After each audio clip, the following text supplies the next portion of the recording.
It's a damp night from Fenway Park as we get ready for Game 4 of the 4-game series between the Minnesota Twins and the Boston Red Sox.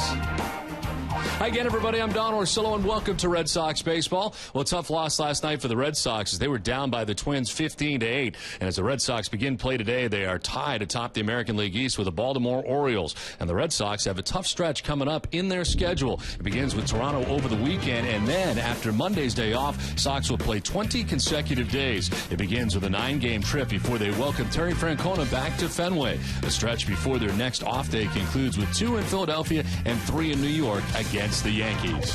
We welcome in Jerry Remy. And Jerry, the Red Sox, a tough loss last night here at Fenway Park. Well, make no mistake about it, it was an awful loss last night here at Fenway Park. But if anything positive comes out of a loss, it's the way the Red Sox played the game all the way through.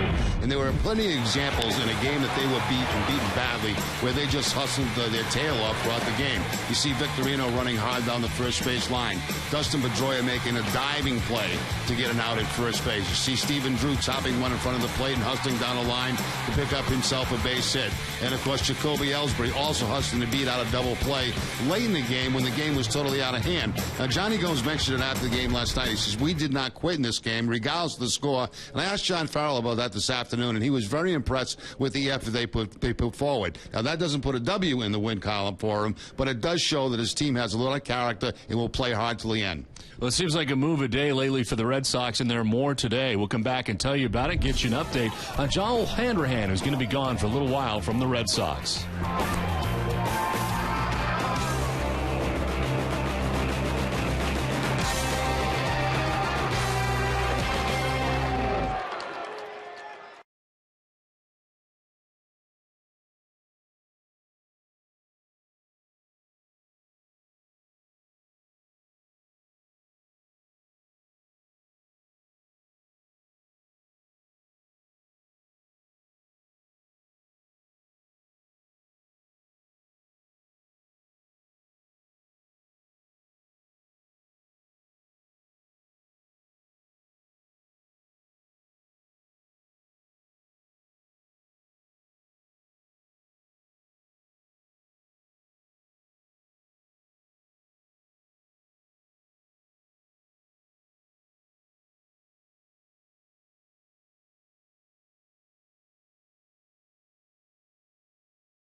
Twins and the Red Sox.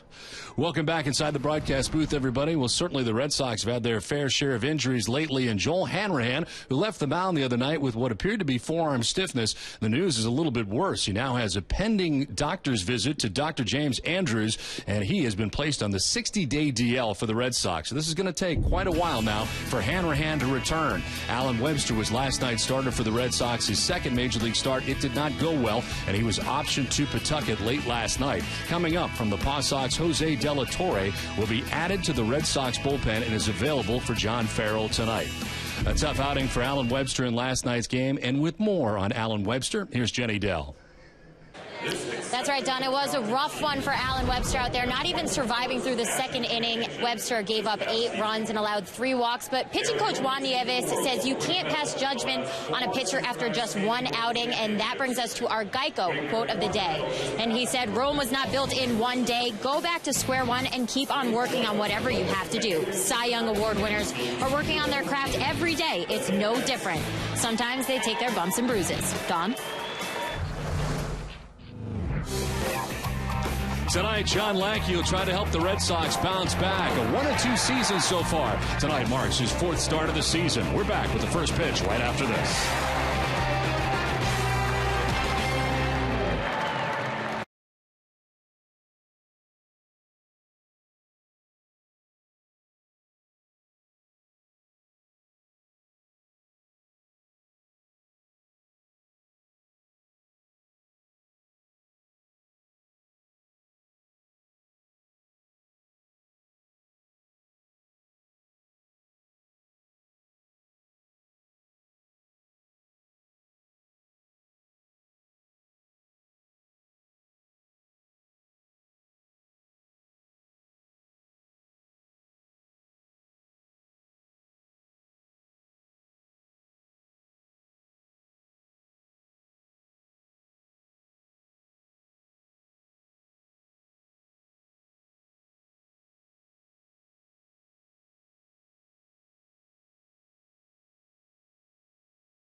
Kia, Mazda of New England, Toyota's official site for deals via Toyota.com, and by Southwest Airlines.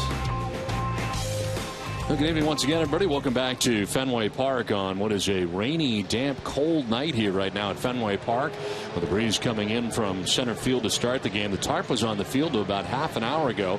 They peeled it back, did some work on the warning track area and the infield, and it has so far been kind of a strange weather night here at Fenway Park in that there are blue skies off in the distance, and then from time to time we've actually seen some sun, but it has been rainy here at the ballpark also. Currently 56 degrees, feels cooler than that.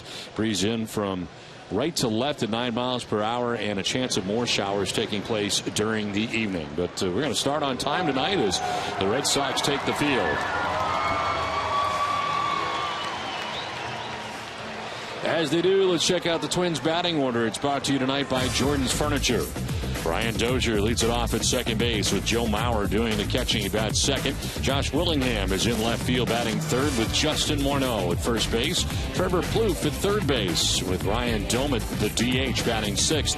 Oswaldo Arcia is in right field. He bats seventh with Aaron Hicks, the center fielder, batting eighth. And Pedro Florimon is at shortstop batting ninth for the Twins. On the mound tonight for the Red Sox is John Lackey, who makes his fourth start. He is 1-2 with a 3.52 earned run average, 16 strikeouts to 6 walks, and opponents hitting at .258 against John Lackey.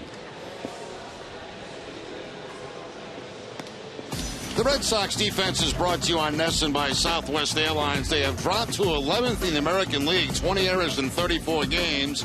Will Middlebrooks will be at third base. Stephen Drew, the shortstop. Dustin Pedroia at second. And Mike Napoli, the first baseman. Left to right, Daniel Nava, Jacoby Ellsbury, and Shane Victorino. And David Ross doing the catching for John Lackey.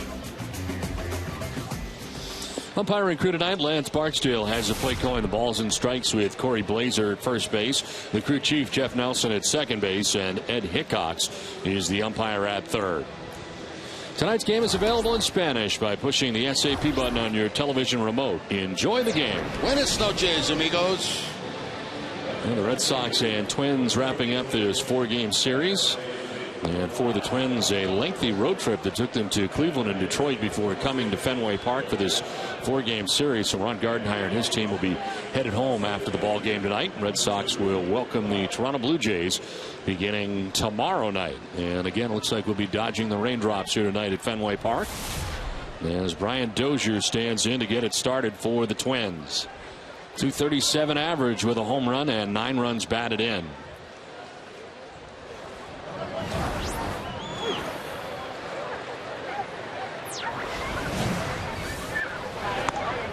And the first pitch strike into Dozier.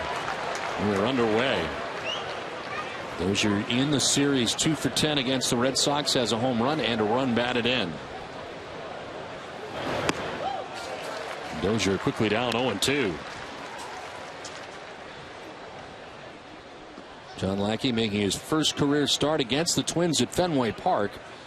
And it's just his second appearance overall against the Twins as a member of the Red Sox.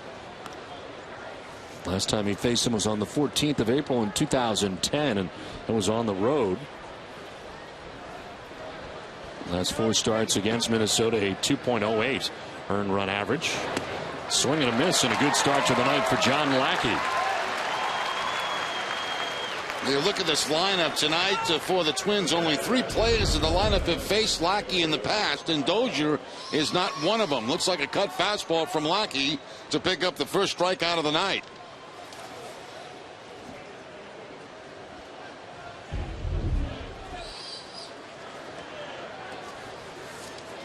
So 1 down for Joe Mauer.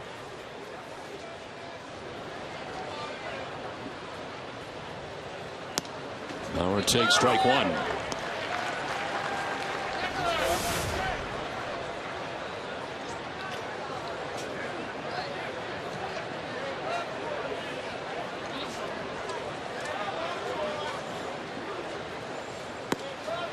And there for a strike, and Lackey has come out throwing strikes tonight. He is quickly ahead 0-2 after striking out Brian Dozier.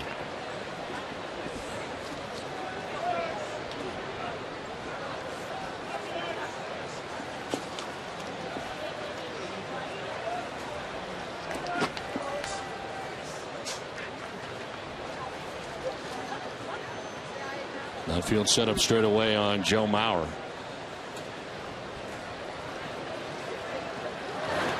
And a foul off to the left out of play. Joe Mauer riding a 7-game hitting streak, coming into tonight's action at 379 during the streak.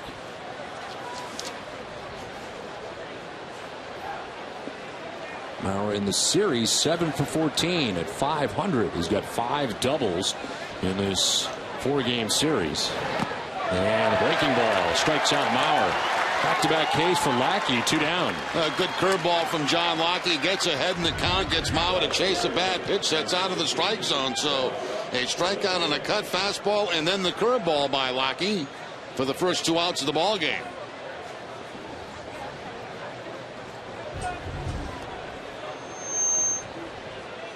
Two down for Josh Willingham, the left fielder for the Twins. 225 with 5 home runs, 14 runs batted in.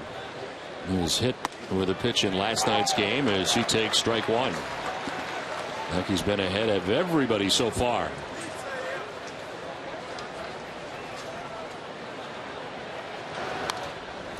And he jumps ahead now, 0-2. Willingham has seen an average of 4.39 pitches per plate appearance, tied for second most in the American League. He is behind Mike Napoli, who leads the league. Mike seeing 4.45 pitches per at bat. Strike 3. How about this start tonight for John Lackey? Strikes out the side in order. Red Sox are coming up.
Red Sox coming up, and the Red Sox lineup is brought to you by your New England Chevy dealers.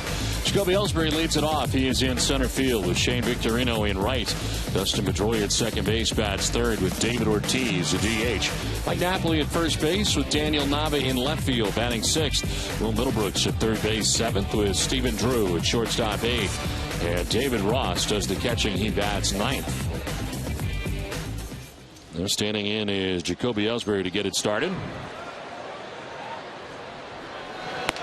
Well, the first pitch from Kevin Correa misses outside for ball one. Correa coming in with a winning record individually at 3-2. 2.83 earned run average, 19 Ks to 7 walks, and opponents hitting at 256 against Correa.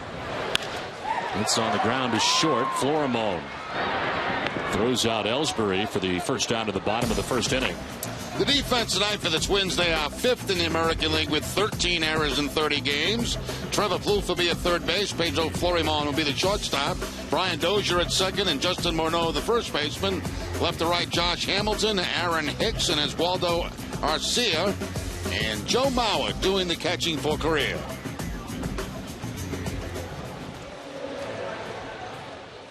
One out here in the bottom of the first inning for Shane Victorino. Kevin Correa, selected by the Giants in the 4th round in 2002 out of Cal Poly San Luis Obispo. As the pitch misses high, ball 1. Mentioned, Don, not many of the Red Sox Twins had faced Lockey, the same case with the Red Sox, but Victorino has faced him. 429 with a home run against him. The pitch is in there for a strike. Here's our key matchup brought to you by Acura, as Jerry was mentioning. 1-1. In there for a strike, and it's 1-2.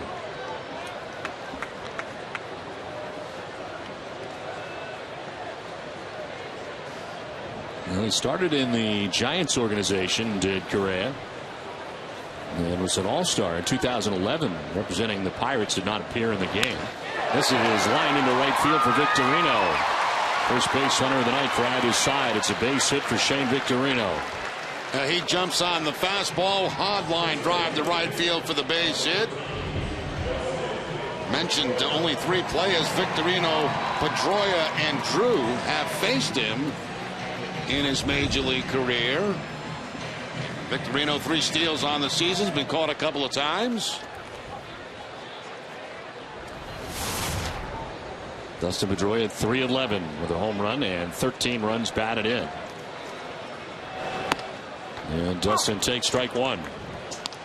The organizations that Correa has been with in the majors, the San Diego Padres 2009, 2010, the Pirates 2011 and 2012, as I mentioned, was an all-star for the Pirates and originally with the Giants, so now the Twins are his 4th team in the majors.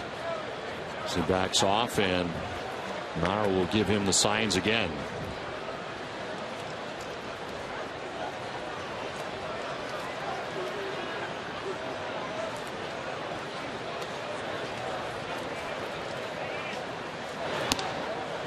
That is outside, and it's a ball and a strike.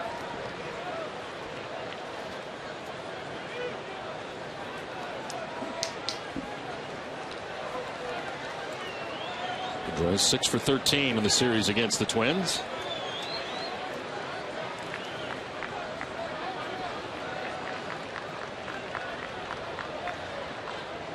Bluff from Correa, and back to the bag goes Victorino.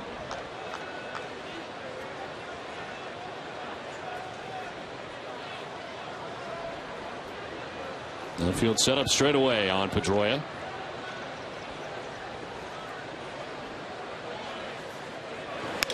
In the air to left field. Willingham is there, and he makes the catch shy of the track for the second out of the first inning as Victorino back to the bag at first. So 2 down in the inning, and that'll bring up David Ortiz.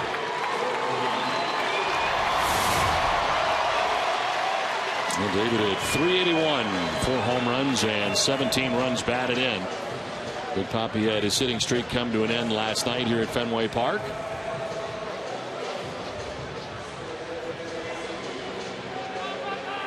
David 0 for his last 8 as he stands in.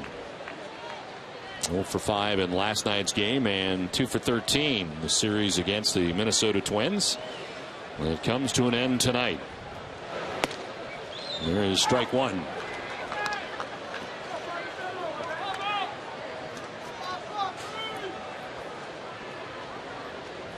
Correa with a fastball, cutter, a curveball, and a changeup in his arsenal.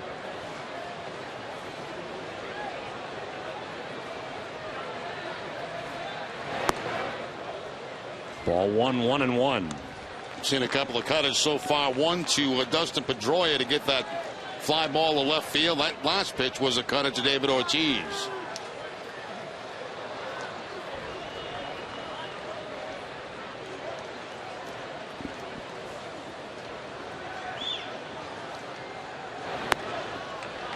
Outside 2-1. And the Red Sox beginning the night tied atop the American League East with the Orioles, identical records. The Red Sox and O's at 21-13 heading into tonight's action. Baltimore, and they're playing tonight. They're in the midst of a rain delay in Baltimore. New York is in the 7th inning against the Rockies. Beat the Rockies last night and trail or have a 3-1 lead tonight. This is sky to center where Hicks will pull it in to end the inning. Shane Victorino's left at first base with through 1 without a score.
On a great start for John Lackey in the first inning as he strikes out Dozier, Maurer, and Willingham in the first in succession. And now Justin Morneau leads it off in the second inning. They'll pitch in there for strike 1 to Morneau. So Lackey's been ahead of everybody so far. Morneau at 267, 2 home runs and 21 runs batted in. In the air to right field, sending Victorino back a step or two for the first out of the inning. Now, John Lackey had a very good start in the first inning, striking out the side. He got Dozier on a cut fastball. He gets Mauer on a curveball, and then Willingham on a fastball. So his control has been right there very early in this game tonight. 1 out, 4 in a row. Tied by Lackey to get it started. And Trevor Plouffe, the batter. Swinging a foul tip. Plouffe hitting at 250 with 4 home runs and 11 runs batted in.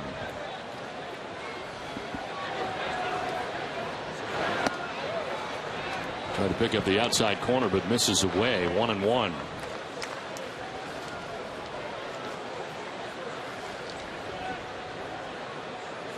Plouffe 4 for 12 in the series with 4 RBIs. And a swing and a miss has him down 1-2.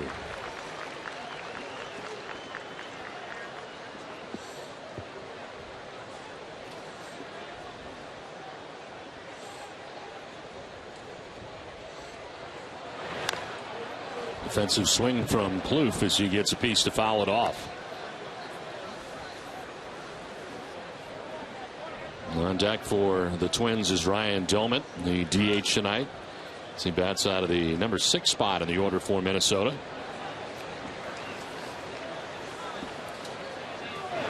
Swing and a miss, and that is the 4th strikeout of the night for John Lackey. He's got it going on here. 2 down in the inning. You know, Don, we were talking prior to the game in the pregame show with TC and Wake about, you know, John Lackey, and to me it looks like he's so free and easy with his delivery. You know, coming off an injury like he did, you think he might be a little tentative, but that hasn't been the case at all. So 2 down here in the second inning. Ryan Delmott, the batter. 244, 2 home runs and 11 runs batted in. Now that's kind of the way we remember him with the Angels. Yep. And I'm not sure we've seen that with the Red Sox in the course of his time wearing a Red Sox uniform.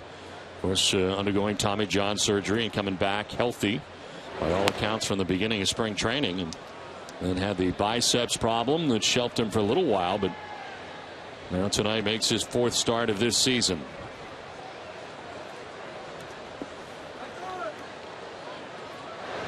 Delmott hits it in the air to right field, sending Victorino back. He will have room as he makes the catch on the base of the track to end the inning. A 1-2-3 second for John Lackey. We're scoreless from Fenway.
And Will Middlebrooks featured in the inning as Sox come to bat here in the second inning against Kevin Correa. Gave up a 1-out single to Shane Victorino, but then proceeded to get Pedroia and Ortiz to get out of the first inning. And the first pitch in is strike 1 to Mike Napoli. 269 average for Napoli to start the night. 6 home runs and 32 runs batted in.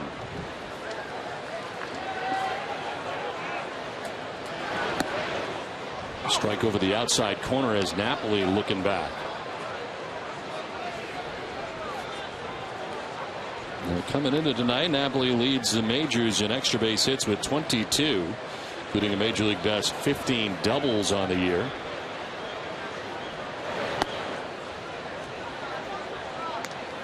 Tied for second in the majors in RBIs with 32. First member of the Red Sox to have both 32 RBIs and 22 extra base hits in the first 34 games of the year since Jim Rice, 1978.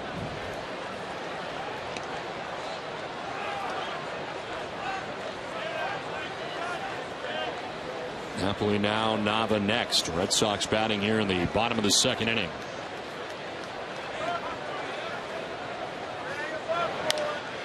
Golfs it foul off to the right, out of play. MLB.com at bat is the #1 source for live baseball everywhere you go and is available for iPhone, iPad, Android, and BlackBerry 10. At bat delivers Red Sox baseball at live audio, pitch tracking, stats, news, highlights, and more. Text at bat to 31826 or visit redsox.com for details. 2-2 is on the ground towards Dozier at second base. His throw is in plenty of time for the first out of the inning. Pretty steady diet of cut fastballs that time to Napoli, and finally gets the ground ball at second base, keeping that ball away from Napoli, outside part of the plate.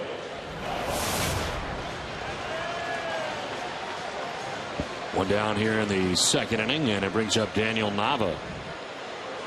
284, 5 home runs, and 20 runs batted in. Nava has not started the last couple of days. Victorino returning, and Johnny Gomes getting back-to-back starts in left field. Came into the game defensively last night as he takes the breaking ball for strike one. Gomes, who last night had the grand slam for the Red Sox in the first inning, not in the starting lineup tonight.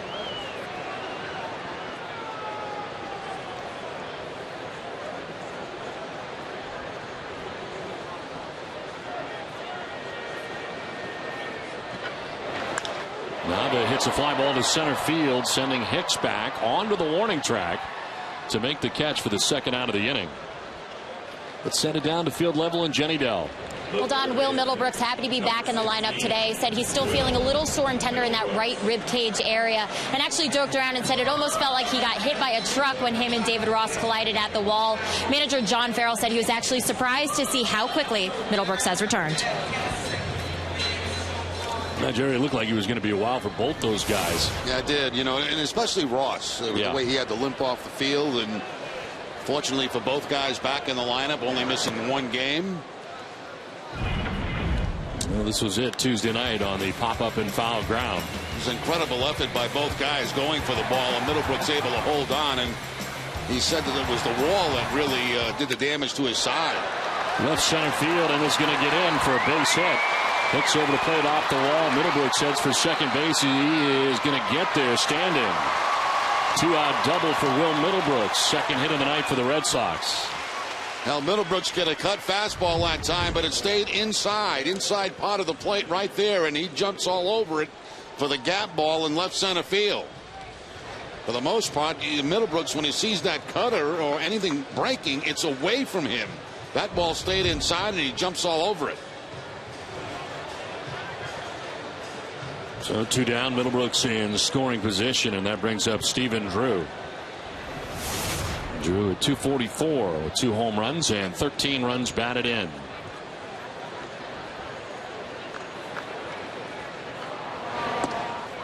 He takes strike one.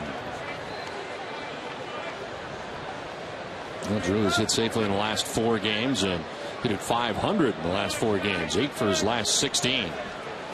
The last 10 games hitting at 389 as he started to pick it up offensively. He's always been steady defensively. Here are the numbers in the series against the Twins.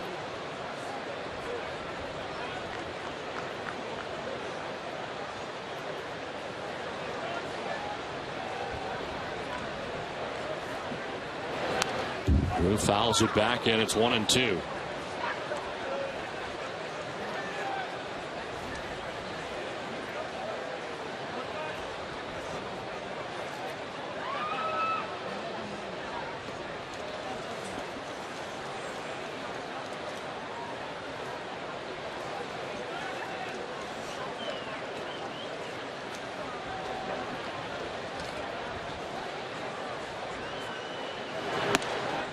The inside, 2-2.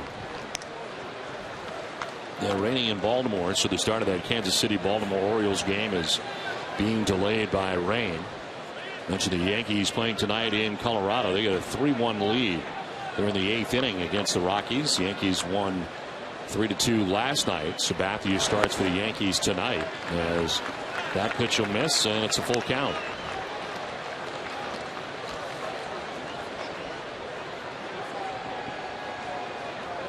Both the Orioles and Yankees tied with the Red Sox in the loss column.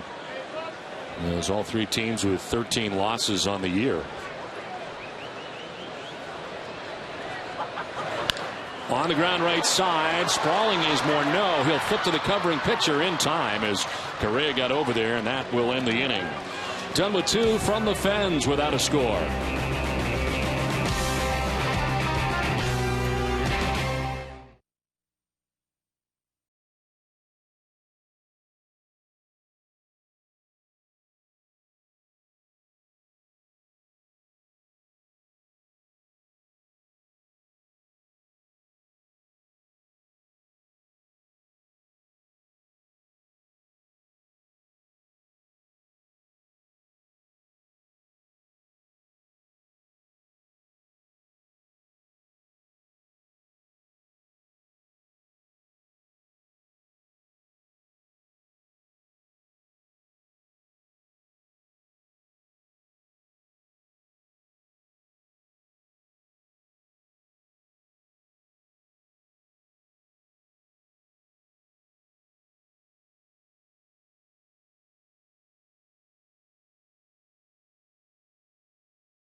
As John Lackey's retired the first 6 Minnesota Twins he's faced in the game, and 4 by way of the K. As Oswaldo Arcia leads it off for Minnesota, and he takes a pitch outside for ball 1. Arcia hitting at 300 coming into tonight's game.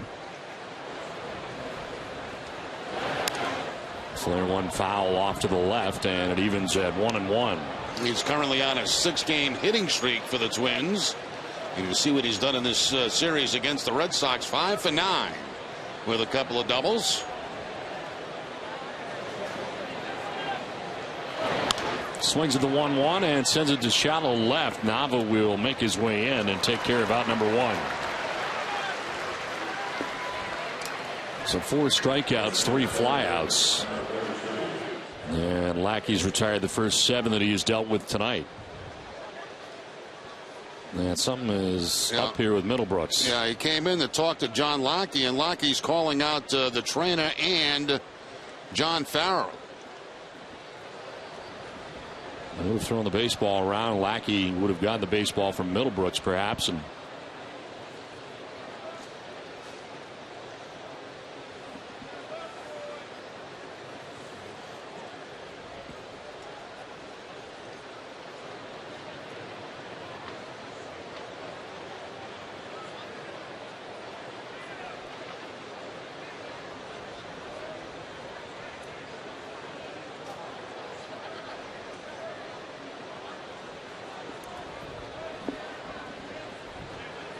he's going to stay in the game for now.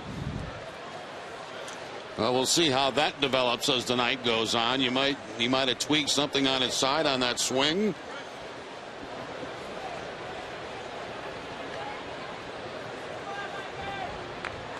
One down here in the 3rd inning. Aaron Hicks will be the batter.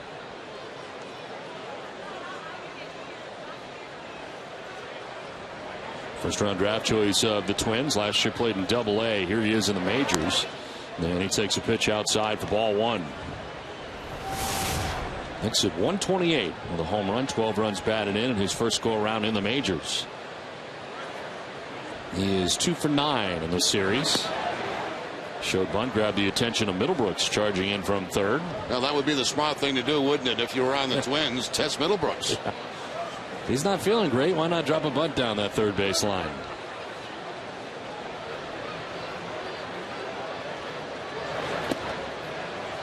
That just misses the outside corner. Lackey has stayed away with the first 3 pitches.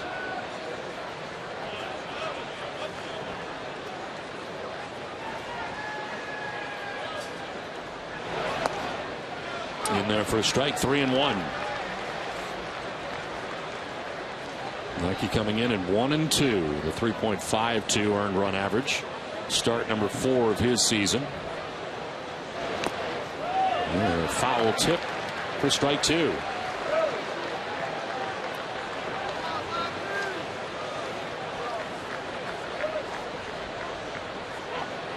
Lackey's longest outing is 6 innings. That was the win against the Houston Astros. Otherwise, he's gone 4 1/3 in 5 innings. Protecting the plate is Hicks and fouling it back.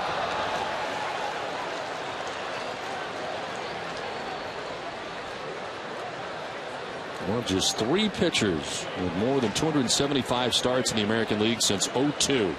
Joins CC Sabathia, who's made 340, and Mark Burley at 337.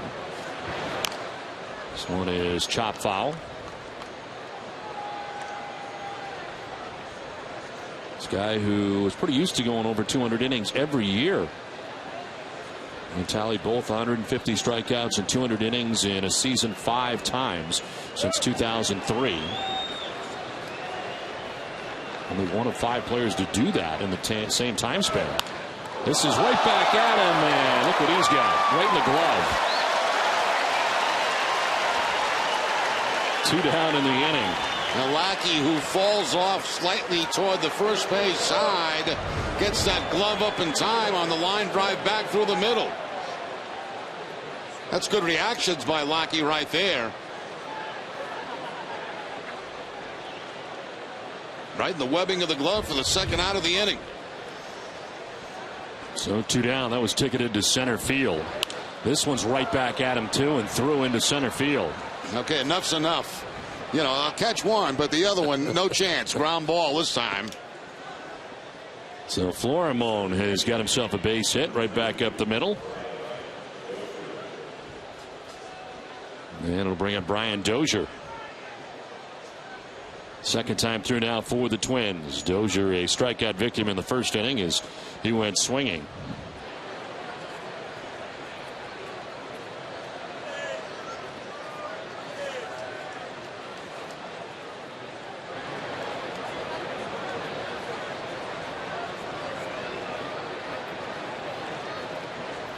Runner goes. The pitch is a strike and a throw.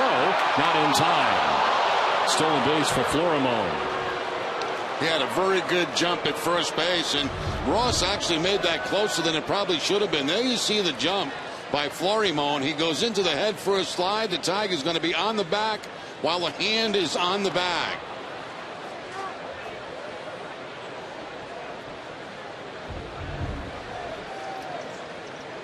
So we're in the scoring position here with 2 outs in the inning.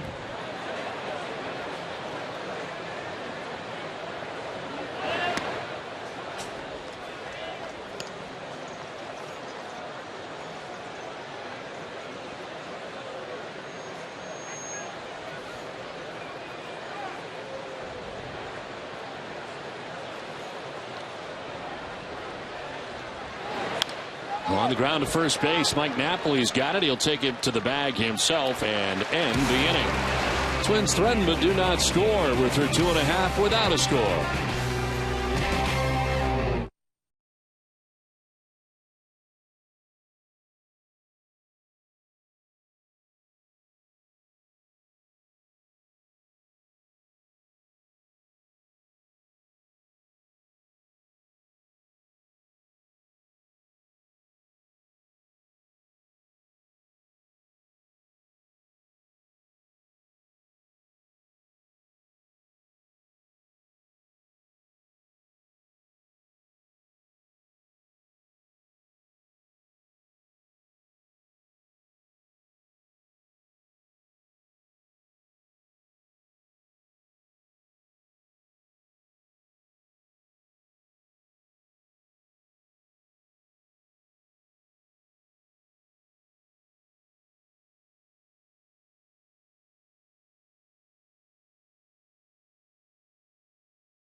Sponsor of the Red Sox Foundation.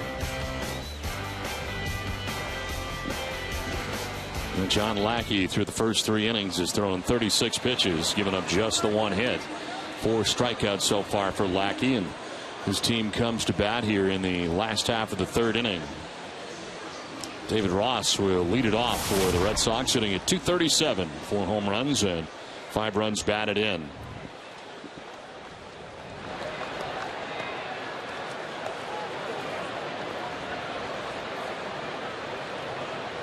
Ross leaving Tuesday night's game with that injury after the collision. It's listed as a left quad contusion. As he fouls that first pitch back for strike 1. Last 5 games that he has played in, hitting at .462 with 3 homers and 3 RBIs. Ross has 4 total home runs on the season.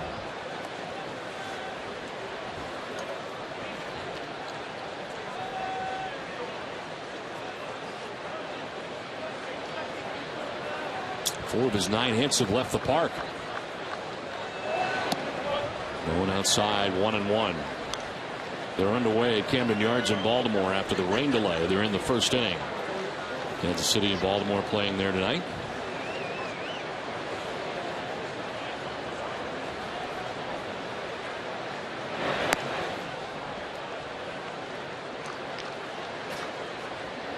Correa's given up 2 hits. First inning single by Shane Victorino. Second inning double by Will Middlebrooks.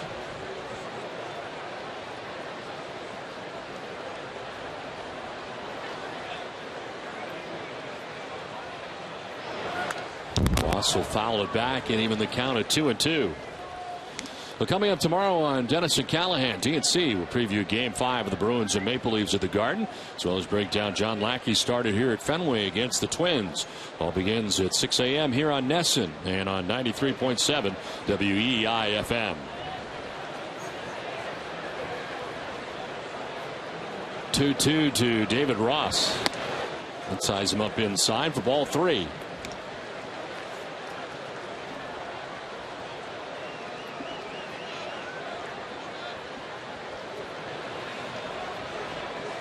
Ross bats now. Jacoby Ellsbury will be next.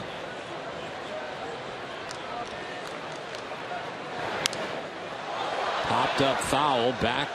Mauer doesn't know where it is. Now he finds it and makes the catch. Kind of twilight here at Fenway Park, and Mauer did not see it, but it stayed up long enough for him to recover, find it, and run back and make the catch. Yeah, what a terrific play by Joe Mauer, the catcher, because you're right, Don. He had no idea where this pop-up was. He's looking off to the first base side, looks back to the pitcher. The pitcher is pointing to behind home plate, and he comes back and is able to make the catch. Fortunately for Mauer, the ball was hit high enough to give him a chance to do that. But he looked in a couple of different directions and finally got some help from his pitcher. So 1 down as Ross is retired. Looked like he was going to get another chance, but instead Mauer comes back and makes the play. There's Jacoby Ellsbury. Ellsbury's grounded out to the shortstop Jose Florimon in the first inning.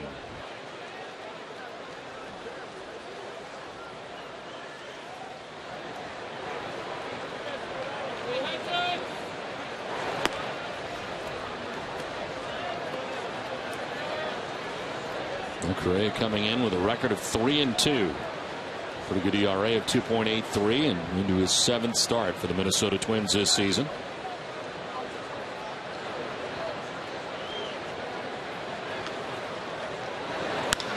In the air to center field, sending Hicks back to the warning track to make the catch in front of the wall. And send it down to Jenny Dell.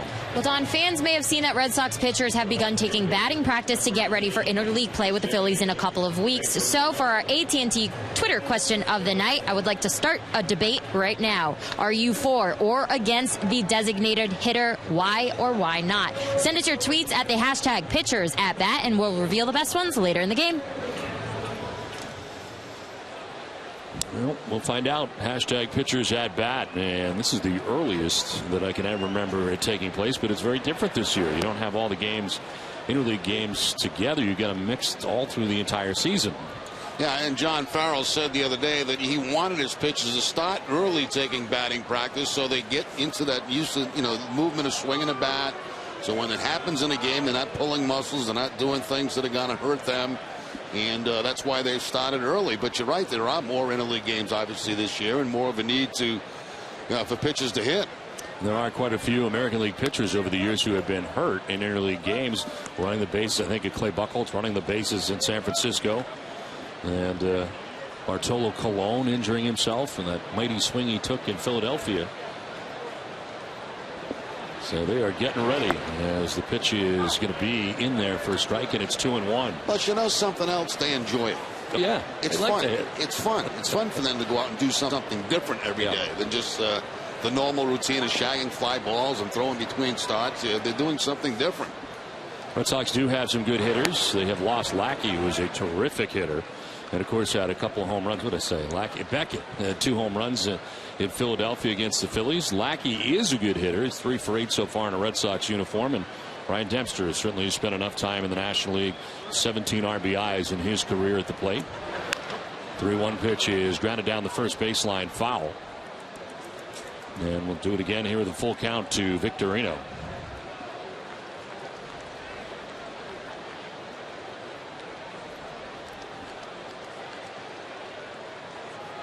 I think the DH should be in both leagues.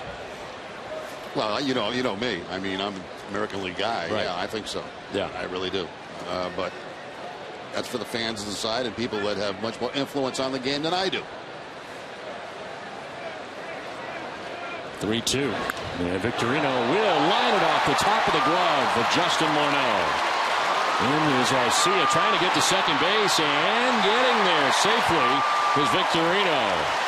Full hustle there as he knew he had a chance to get to second base, and he does. Morneau got a piece of it to slow it down into right field, and into second goes Victorino. I'll be honest with you, I don't think there's any chance he was going to get 2 bases off this. Once it deflects off the glove and slows down, that means that Arcia has to really charge this ball hard, and knowing that, Victorino just rounds first base and continues in the scoring position with 2 outs. That's a good time to try it with 2 outs.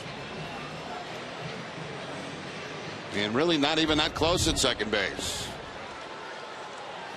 He is 7 for 15 in the series now. Here's Shane Victorino. At second base with 2 down as Dustin Pedroia now has a chance to deliver him. And he sends it into center field, a base hit. Victorino being waved around. Hicks is up and throwing, but it won't be in time as the Red Sox take a 1-0 lead. A little 2-out magic here for the Red Sox as Pedroia drives in the game's first run. Right over the head, too, of Correa as the line shot goes into center field by Pedroia. He picks on that first pitch, a fastball middle in, and right over the head of the pitcher. He throws the glove up, can't knock it down, and Victorino, who stretched it into a double, now scores. So good hustle by Victorino turns into a run on the RBI by Pedroia, his 14th of the season. Well, Pedroia trying to get into scoring position here as he takes his lead with 2 outs, and Big Poppy stands in. Ortiz flied out to center field, and he grounds one with a bit of a shift on here. Dozier's in short right, and he'll throw out Big Poppy to end the inning. Red Sox get the game's first run, 1-0 Boston.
Wins as we head to the top half of the 4th inning. Red Sox grab a run in the bottom of the 3rd thanks to an RBI single by Dustin Pedroia.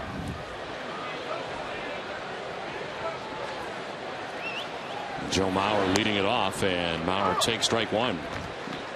Now struck out swinging in the first inning. One of 4 strikeouts tonight so far for John Lackey.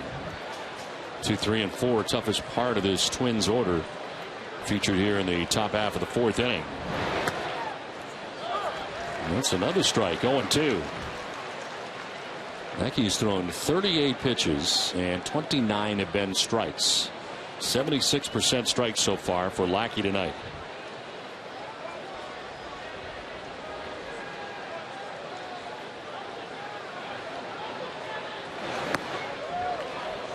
Trying to get Mauer to chase. He does not.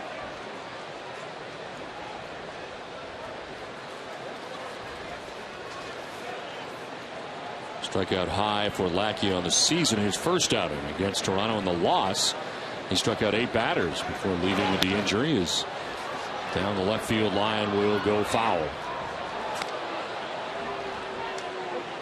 Right now, Ace Ticket has special savings on all Red Sox games. Visit Ace Ticket for great seats at the lowest prices.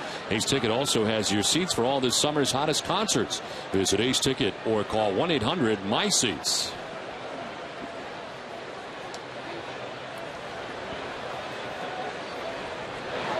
Bauer strikes out on a high fastball. That is strikeout number 5 for John Lackey. Elevates on Bauer. NESN's coverage of Red Sox baseball is brought to you in part by Eastern Bank. You put your family first, your job first, even your team first. Isn't it time someone put you first? Eastern Bank does just that with products like Eastern Free Checking. Here, you're first. Eastern Bank. Lackey climbing the ladder with the fastball that time to pick up the strikeout. First pitch that was up in the zone to Joe Mauer. No deals with Josh Willingham as Mauer has struck out twice against John Lackey. Willingham struck out looking in the first inning. Tried to hold up. It goes around.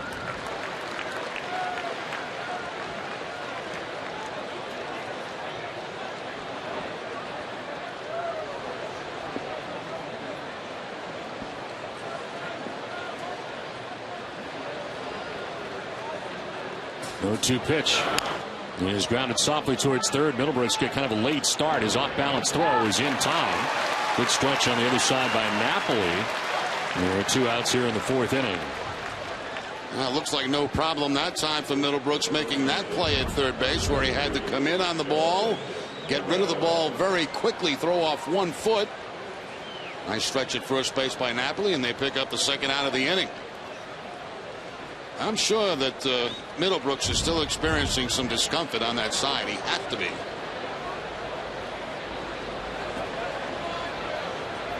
Two down in the 4th inning. Morneau down the left field line. Nava on the run, and he won't get there. Drops in for a hit. He'll fire to second, and Morneau is going to hold on with a long single. That one was kind of hooking away from Nava down that left field line. Yeah, Nava gets to it very quickly, gets it barehanded, gets it back to second base, and keeps Morneau out of scoring position. This ball slicing away from Nava. You can see how he plays that ball and gets it back in quickly.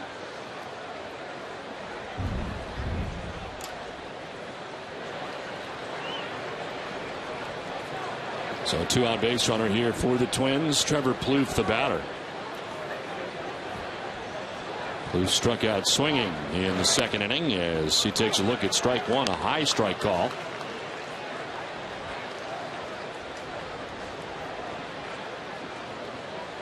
So far, the strike zone for Lance Barksdale has been to the liking of John Lackey. On the corner for strike 2.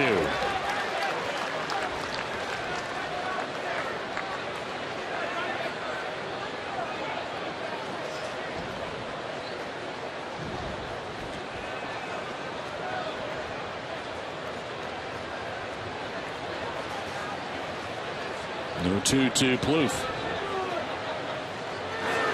And it's a fly ball to right field, playable for Shane Victorino. Out now in as he makes the catch that ends the inning. Twins strand a man, 3.5 done, 1-0 Sox.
Middlebrooks here in the bottom of the fourth inning as Kevin Correa has one grounded foul down the third baseline off the foot or leg of Mike Napoli.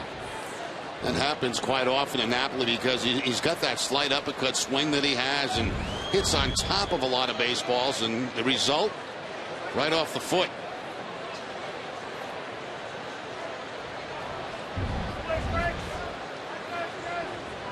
Seen that happen a couple of times where that shin guard hasn't really helped very much, has it? No, he's got the shin and kind of the ankle covered, but that foul ball eluded all of that.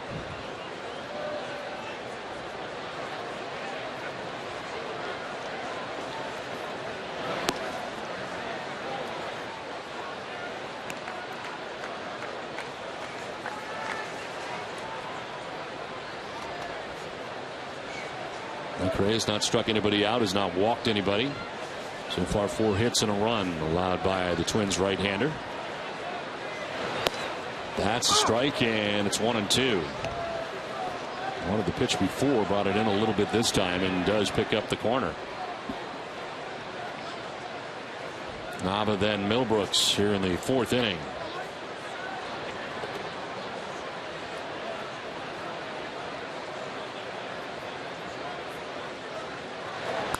On the ground towards third base, backing up a step is Plouffe. Plenty of time to get Napoli for the first out of the inning. NESN's coverage of Red Sox baseball is brought to you in part by Eastern Bank. Running your own business takes a team effort, and as the #1 SBA lender in New England 3 years in a row, Eastern Bank is a key part of your lineup. See how Eastern Bank puts you first. Monster seats filled up tonight as this crowd has settled in. Kind of a late arriving crowd, but they have moved in now. I think most wanted to see whether the rain would stay away. And of course, the tarp was on the field for about half hour before the game, before they peeled it back and went to work and started on time tonight. And good crowd will have settled in here at Fenway. Yeah, we had a pretty nasty thunderstorm roll through here about 6 o'clock, and at that time I didn't think the ball game was going to start on time, but then it just stopped. They took the top off the field, and away we go. I think we actually got that lightning strike that we heard when sitting here in the booth. That scared me. 2-0 pitch. Here it is. It was loud.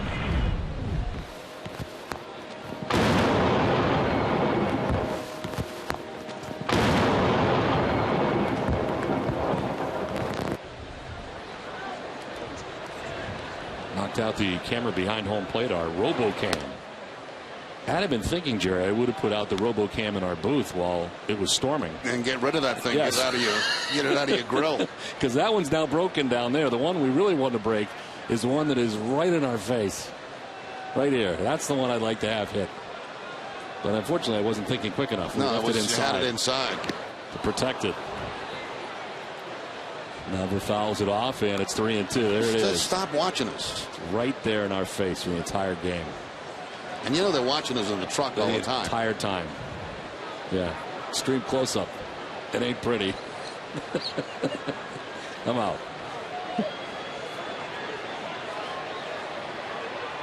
You know that's why it's there. Oh yeah. No other reason. Oh yeah. To see what we are doing. 3-2 is lined into right. Nava's got himself a base hit. 1 for 2 on the night. Well, Nava trying to get back in the swing of things after missing a couple of games, and he gets the cut fastball down and in. Takes that line drive into right field for the base hit with 1 out.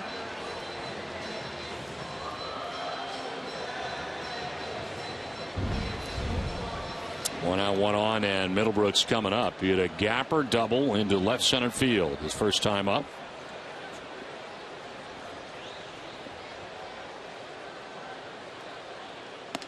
Pitch zipped inside. Kind of a late reaction from Middlebrooks.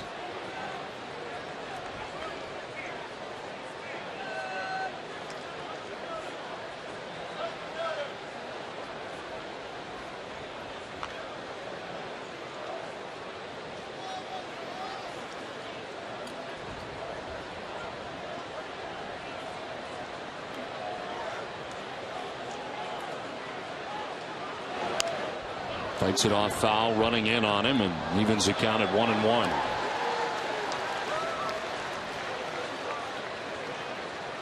So far in this game, they have tried to keep everything inside to Middlebrooks.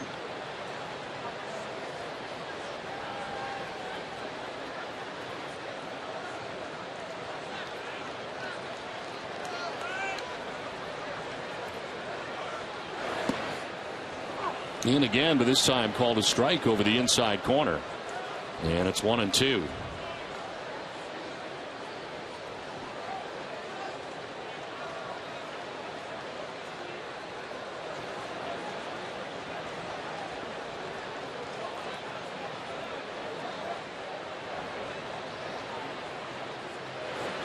Fouls it back. Doesn't seem like it takes very long in the major leagues for advanced scouts and teams to figure out ways to get you out. You know, it's interesting when you watch Middlebrooks throughout this season. You know, for the most part, most teams have been throwing him away and wasting pitches inside. Now we see just the opposite here tonight for the Minnesota Twins. Almost everything has been inside.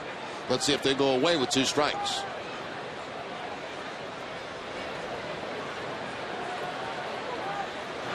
Back inside again. Do you think the struggles that he has had this season is a result of teams reacting to what they saw last year? I think part of it is, and I think the other part is that, you know, Wills just probably has not felt real comfortable. I mean, he had that big home run game, and sometimes after that you can get a little home run crazy. You know, his shoulder starts to fly a little bit. Soft ground ball left side. Florimon bare hands and throws, and nicely dug out by Morneau as they get Middlebrooks at first base. Nava takes second. Nice play by the Twins shortstop. Yeah, very nice play. Played it with his bare hand and just barely got Middlebrooks at first base. There's the cut fastball again. That time it's a little bit away, and topping it was Middlebrooks. Nice off balance throw by Florimon, who's been very impressive in this series against the Red Sox.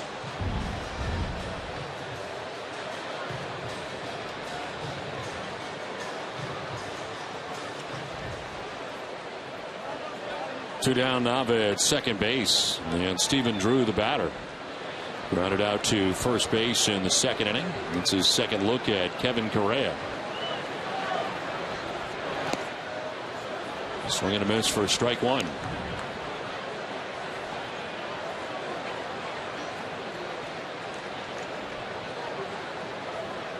Red Sox out hitting the Twins 5-2 as they bat here in the fourth inning on top 1-0. We have 1 2-out RBI in this game. Drew looking for another.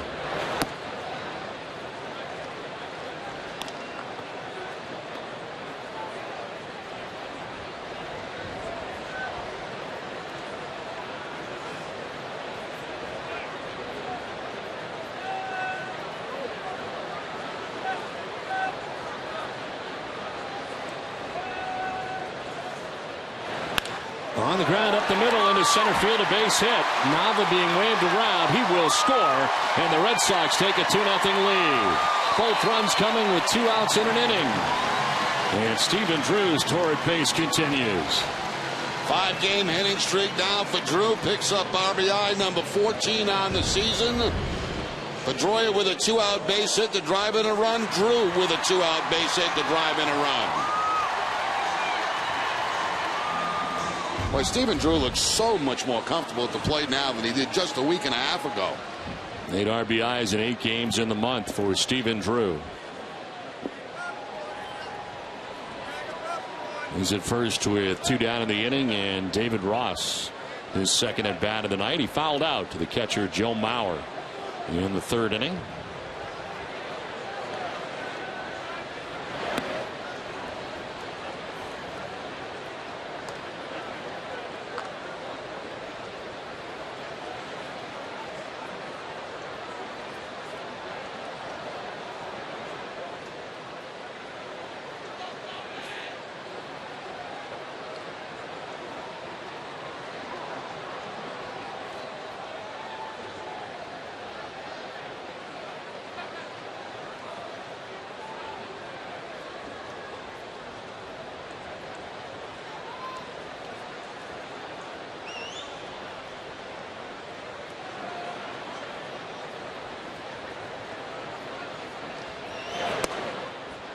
Too far inside, and it's 2-0. Mauer's going to head out and talk to Correa.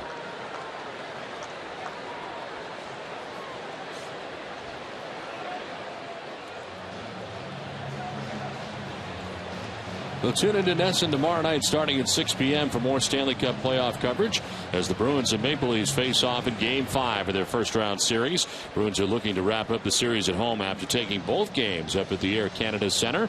The Bruins on NESN and the Sox on NESN Plus. Don't miss all the action tomorrow. Bruins with a chance to wrap it up tomorrow night. 2 outs here in the 4th inning. Stephen Drew at first, and 2-0 to Ross with a swing and a miss. Foul tipped into the catcher's mitt. Correa tries to battle back.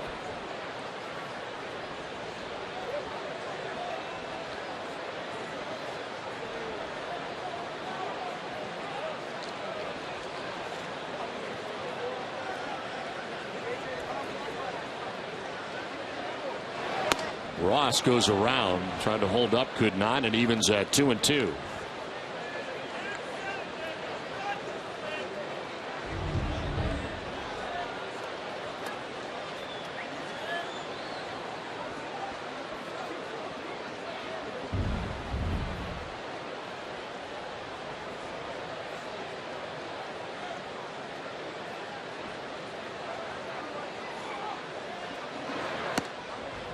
Outside for ball 3, full count. So Drew will get a start at first base with 2 outs in the inning. And Morneau letting the pitcher know that he's not going to hold him on.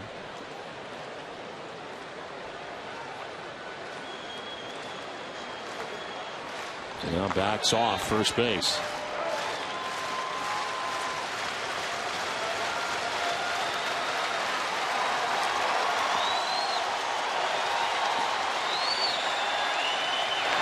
Swing and a miss, strikes out Ross. That's the first K for Correa. Red Sox add a run and take a 2-0 lead.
To Fenway on Mother's Day this Sunday.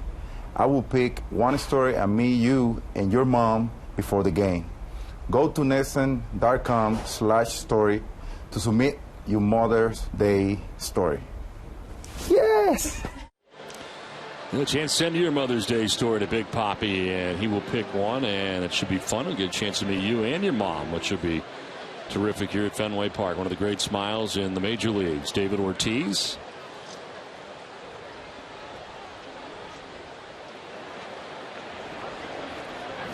2-0 Red Sox on top as Ryan Domit leads it off here for the Twins. Domit, Arcia, and Hicks to face Lackey here in the 5th.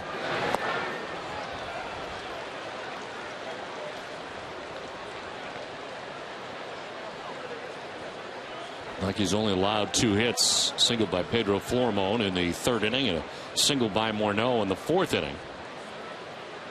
He's been working at a pretty rapid pace. Doman backs out, trying to break up some of this momentum that Lackey has enjoyed tonight. Shakes off Ross a few times, and now Doman back out again.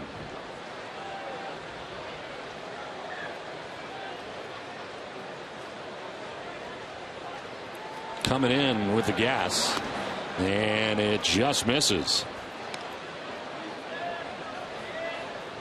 This pitch that Lackey has gotten from time to time tonight. It's 1-2 now.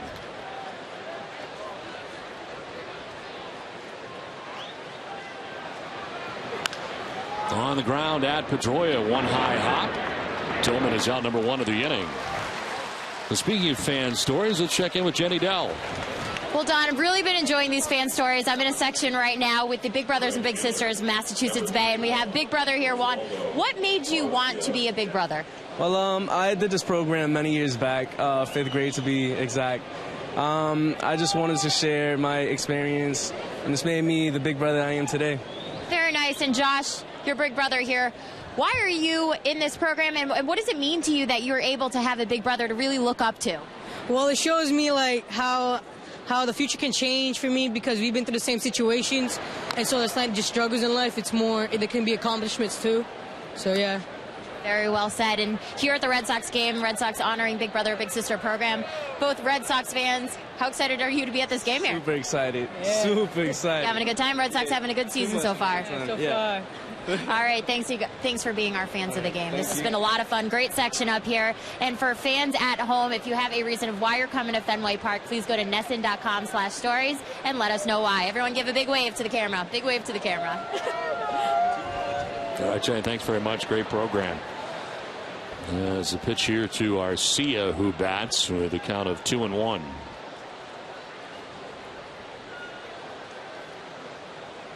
Lackey off the backside of the mound. Arcia backs out. Oswaldo Arcia flied to left field in the 3rd inning. 2-1 from Lackey.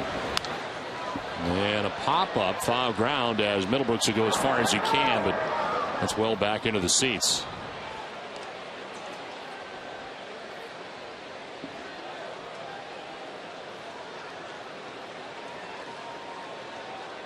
Happy 18th birthday.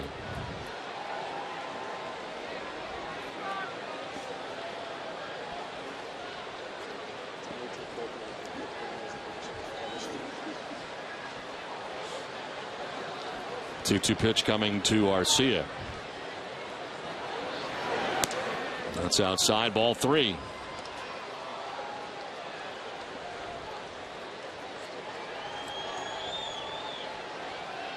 Arcia bats now. Hicks will be next as the Twins bat here in the top half of the 5th inning.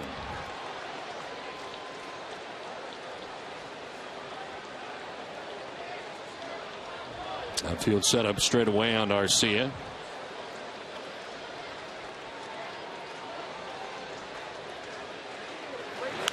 On the ground, foul. Lackey taking a little bit longer this inning to decide what he wants to throw than innings previous.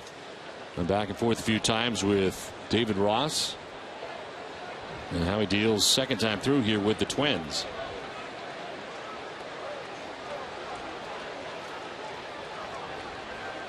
Three-two pitch. In the air to center field. Ellsbury going back. It is hit well. Ellsbury at the wall. Will not make the catch. The ricochet is handled by Nava. Heading for third base is Arcia. He'll get there without a problem. And a one-out triple for Arcia off the wall and straightaway center field. I was surprised the ball carried as far as it did. You know, earlier in the ball game, the wind was blowing in, and this would have been an out.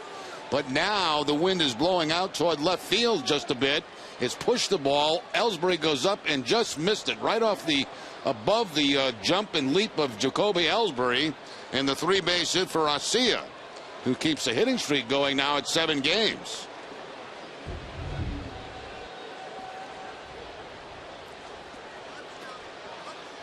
So he's at third base with 1 out. First member of the Minnesota Twins to visit third in the game.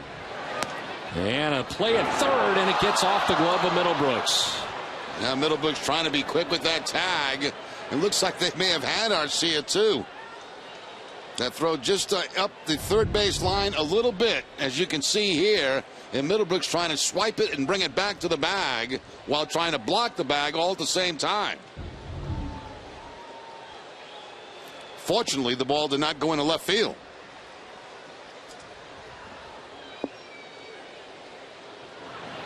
Swing and a miss, and it evens at 1-1.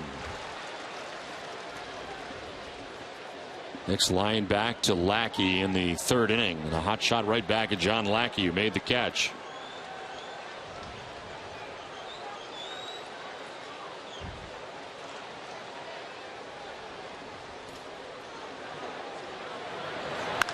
In the air to right field towards the corner, hit well, and that ball is going to be off the wall in a hop. From third base comes Arcia as Aaron Hicks with an RBI double gets the Twins on the board. It's now 2-1.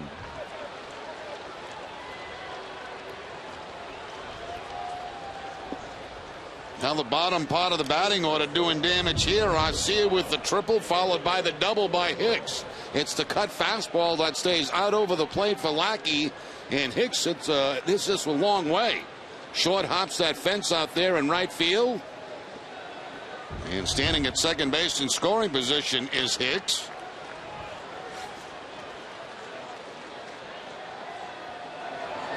Now Florimone will take a pitch outside for ball one, and David Ross headed out to talk to John Lackey. Now that last curveball just really kind of slipped out of the hand of Lackey.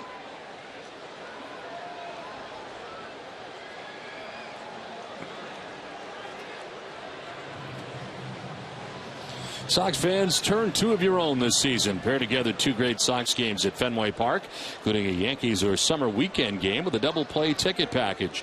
Visit redsox.com/double play to create your package now.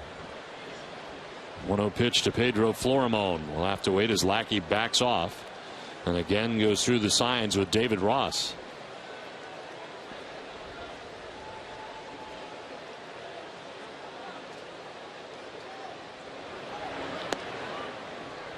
That's in there for a strike, 1-1.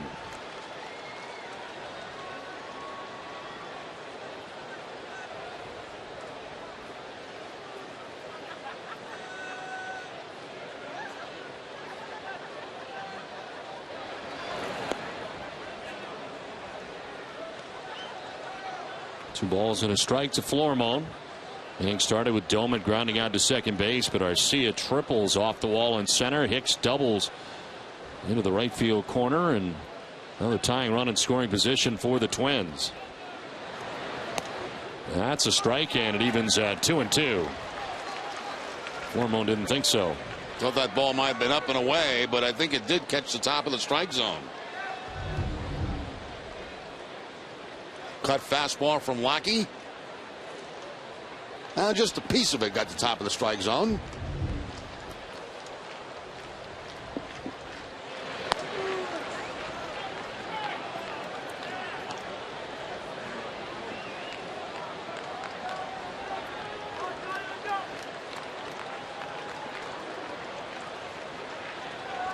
On deck, the top of the order, Brian Dozier with one out here in the top half of the fifth. And Lackey backing off as he goes through the signs again. Is it me, or have they not really been on the same page in this inning, going back and forth a little bit more than earlier innings? Second time through the lineup. Maybe they're trying to change things up a little bit. Maybe Lackey's thinking on a different page as David Ross right now. But you're right, there has been a lot of shaking off in this particular inning.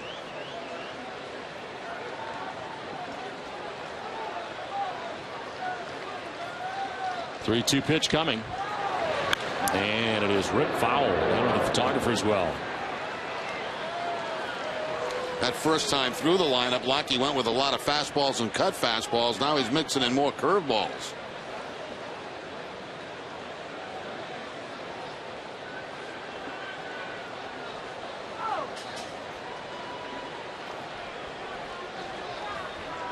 Hicks gains his lead off second base. 3-2 again to Florimone. And he got him. Strikes out Florimone. Foul tipped into Ross's mitt. That's the 6th strikeout of the night for Lackey. Right back to the fastball from John Lackey, which he's had success with tonight, and throws it right by Florimon, right down the heart of the plate. The Pitch Zone on NESN is brought to you by Amica. Amica Insurance, great service, great coverage, and a great price for auto, home, or life insurance. There are 2 down. Hicks at second base. Brian Dozier, the batter, 0 for 2 in the game. In the dirt as Ross is able to block it. No advance for Hicks at second base.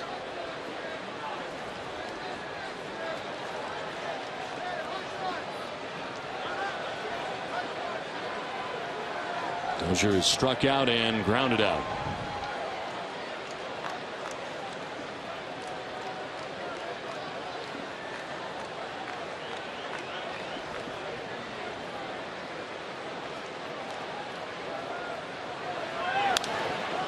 On the right field line, foul, 1-1. His ticket brings us the pitching line for John Lackey. 4 2/3 innings deep, 4 hits and a run. He hasn't walked anybody and struck out 6. Just picked up his 6th K. To 71 pitches. This is the hardest he's had to work in the game here in the 5th inning. It's 2 outs, a runner at second. He's given up a run in the inning.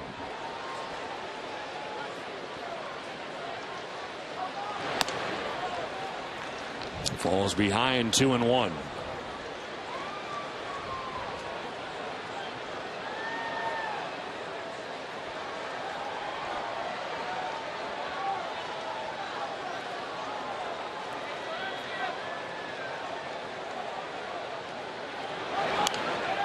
Flared foul off to the right, evens at 2-2.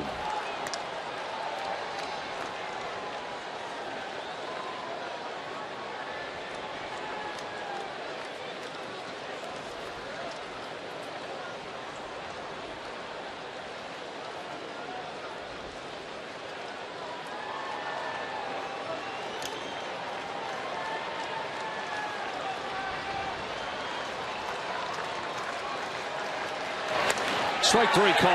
Back-to-back strikeouts for Lackey. The Twins do grab a run. It's 2-1 Boston.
Innings live. Tim Wakefield is in studio to help break down tonight's action, along with clubhouse reaction and John Farrell's post-game press conference. WB Mason, extra innings live. You can't go wrong when you buy right. WB Mason. It's on to the last half of the 5th inning at Fenway Park. Red Sox have a 2-1 lead. The Twins getting on the board in the top half of the inning. And it is Jacoby Ellsbury, Shane Victorino, and Dustin Pedroia in the 5th. Top of the Red Sox order against Kevin Correa. His team gets a run back for him. Third time Ellsbury has faced Correa in the game, and Jacoby is grounded out to short and flied out to the warning track in center field.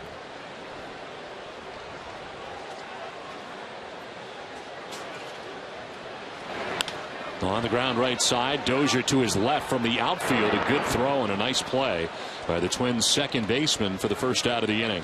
Sometimes you get caught in between, should I dive or not dive? And that time Dozier makes the decision not to dive, and he's able to still make the play. Good range shown at second base by Dozier. The sidearm flip to first to get the out.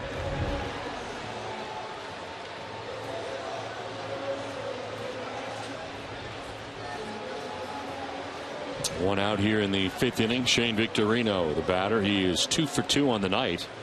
He is single to right and double to right.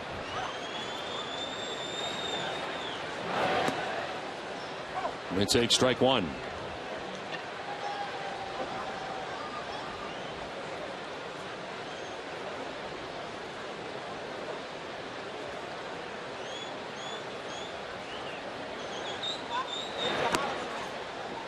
Ball and a strike down to Victorino.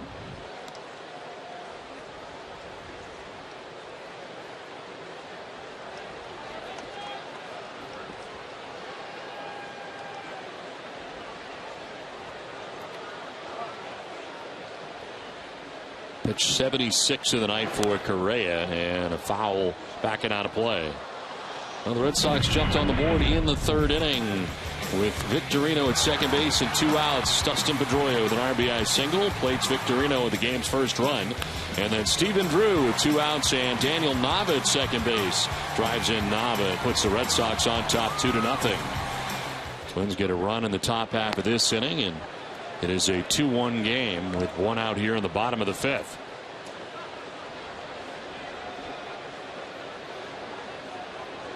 Dustin Pedroia waiting on deck.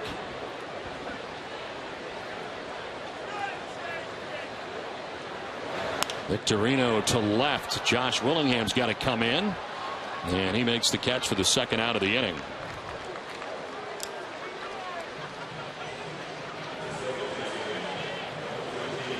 So 2 down here in the 5th, and that'll bring up Dustin Pedroia. Fly out to left, and the RBI single that we just showed you so far tonight for Pedroia.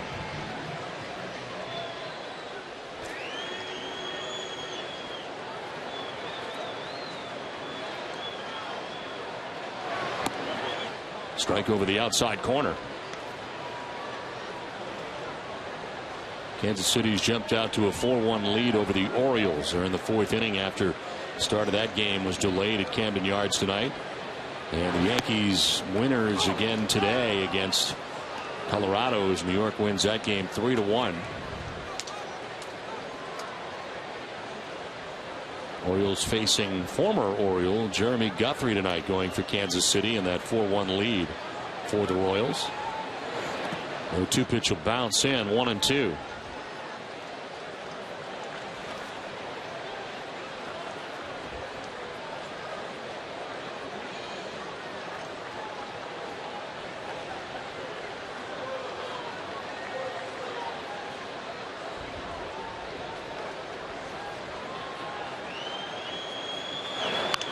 On the ground left side, the third baseman Plouffe will cut it off, and the throw not in time.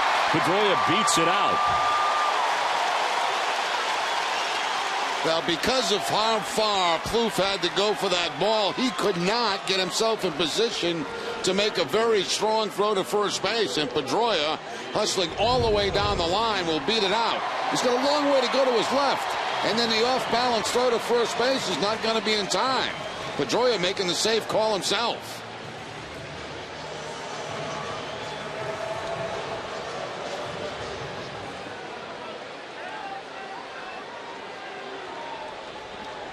So 2 down in the inning. Pedroia at first base. The inning staying alive here for the Red Sox. We'll see what Big Papi can do as he looks at strike one. David 0 for 2 in the game tonight, 0 for his last 10.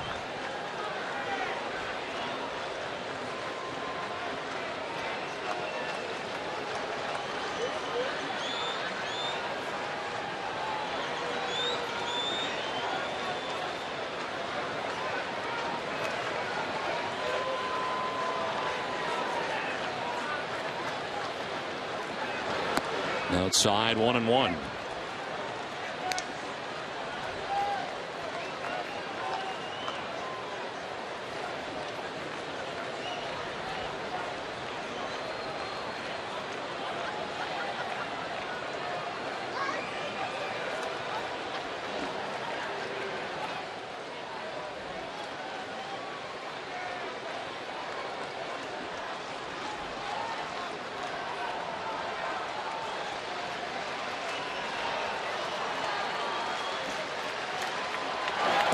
One is going to miss. Maurer tried to frame it, and it's 2-1. And teasing Ortiz with the outside changeup that time, and Big Papi not biting for it. Pretty good pitch, though, by Correa.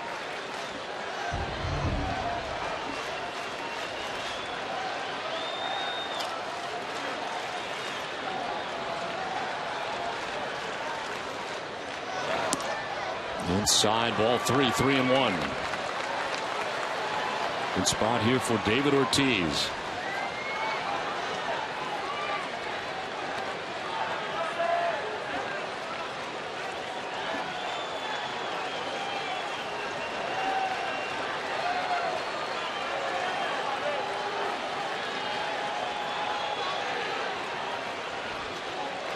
Ortiz down to first, but Morneau able to knock it down and tag the bag. Hot shot, but Morneau corrals it and ends the inning. 2-1 Red Sox.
Some of the best stories from fans who will be coming to this Sunday's Mother's Day game at Fenway Park.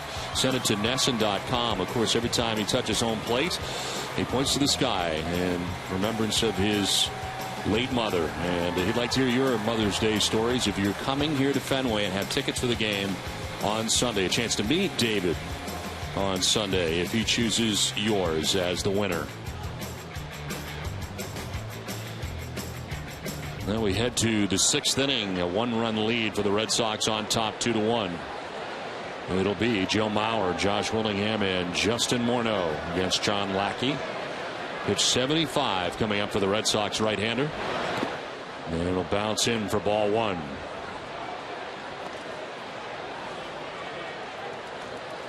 Joe Mauer has struck out twice against John Lackey, swinging in the 1st inning and swinging in the 4th inning.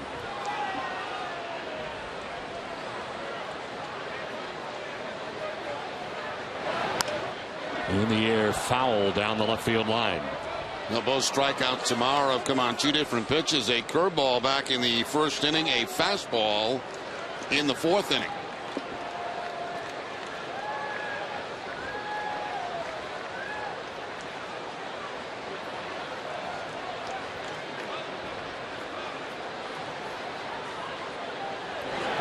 Maurer grounds one up the middle. Drew dives and can't get it underneath his glove and into center.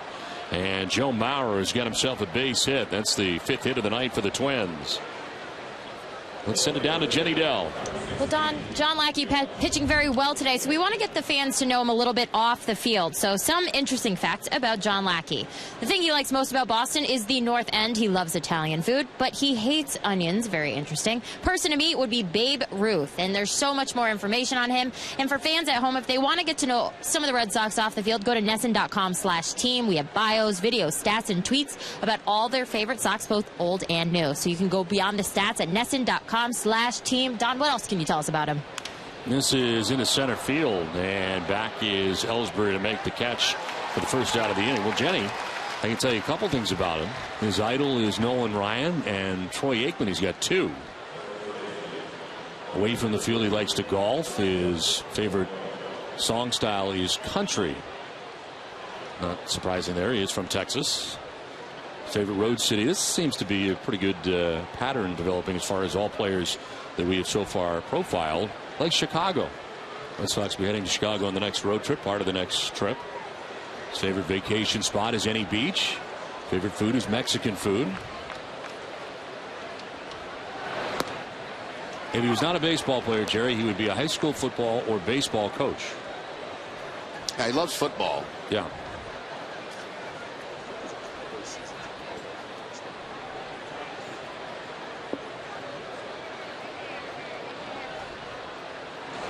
One of the questions on the profiles I have to fill out is, what is a notable relative or acquaintance? He lists Ronnie Dunn of Brooks and Dunn, country group fame. Was the best man at his dad's wedding. They were college roommates. Really? Mm-hmm. Danny just loaded with information. It's unbelievable. 1-1 pitch will miss. Any other tidbits? I think all I have left is hobby. Watching college and NFL football is what he likes to do. Away from the field activity, golf. Mm-hmm. So there you go. All there is to know about John Lackey. And more. That was a single to Maurer to begin the inning. Willingham fly to center. Now 2-1 to Morneau is fouled off.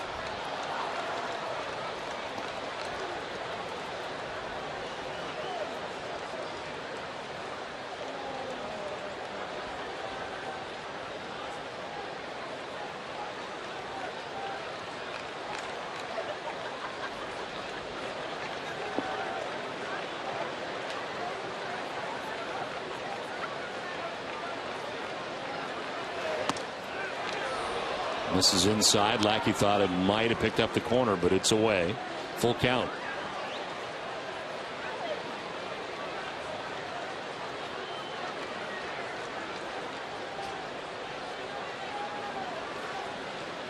Morneau batting now. Plouffe will be next as the Twins bat here in the top half of the 6th inning.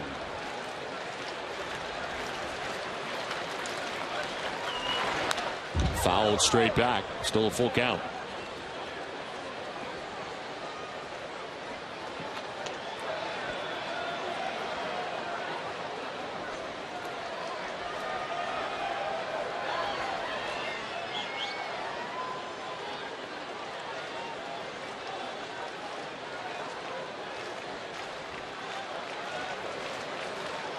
Runner goes. The pitch it is down and in for ball 4. As into second base goes Maurer. He would have been out, I think, but it is ball 4 and the first walk given up by Lackey tonight. First and second with 1 out. Yeah, he's been all around that strike zone tonight, and you're right, the first walk coming with 1 out here in the 6th inning. Had he been able to throw a strike right there, that probably would have been a strike him out, throw him out at second base. That is one of his dislikes. Walks. Well, instead of the strike him out, throw him out, it's first and second with 1 out.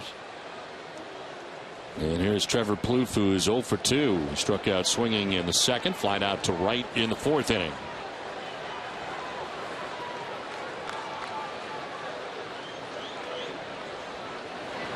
And a swing and a miss for strike 1.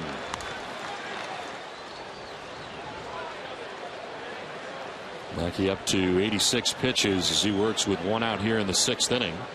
Red Sox adding to their bullpen today. In case you've not heard, Jose De La Torre called up from the Paw Sox today. As the roster move for the Red Sox, as this one is back to Lackey. He throws it into center field. And around from second comes Maurer to tie the game. And Lackey has no one to blame but himself, as this game is now tied at 2. Now, they had the double play. Certainly with a good throw to second base, they're out of the inning. Instead, this ball just sails on John Lackey. Let's see how he gets his body in position to make that throw to second base. A little bit open, and that causes that throw to go wild. And around comes the tying run. So it could have been the end of the inning. The end of the inning. It's now a 2-2 ball game.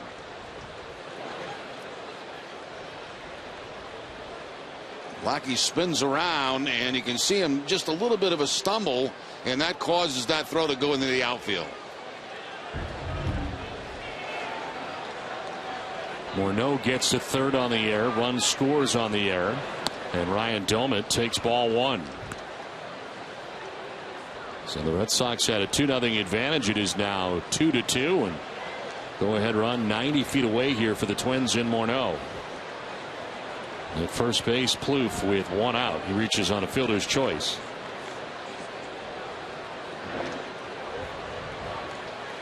Plouffe has 1 steal on the season, has not been caught.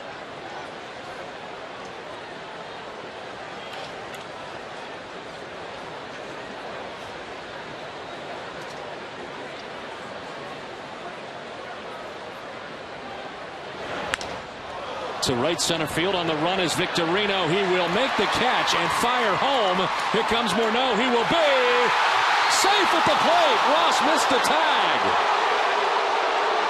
Victorino almost made a great play on the catch and then the throw to the plate. But getting in is Morneau, and the Twins take a 3-2 lead. Oh, what a throw right there by Victorino. It looked like the tag, if it was on there, was high, and the body got to the plate. Very brief argument by John Farrell. First of all, the great play by Victorino had to cover a lot of ground, and watch his throw from that position. Throws it 1 hop in. Now let's see. No tag. From that angle, it looked like no tag.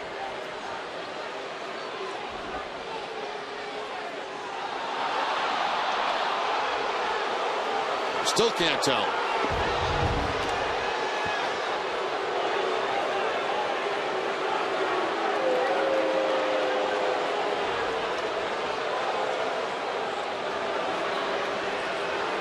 So a 3-2 Twins lead. Runner at first.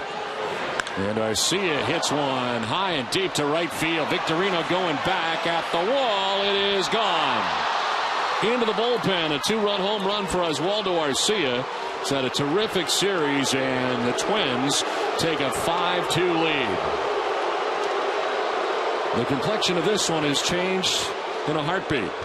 Yep, all on a throw to second base.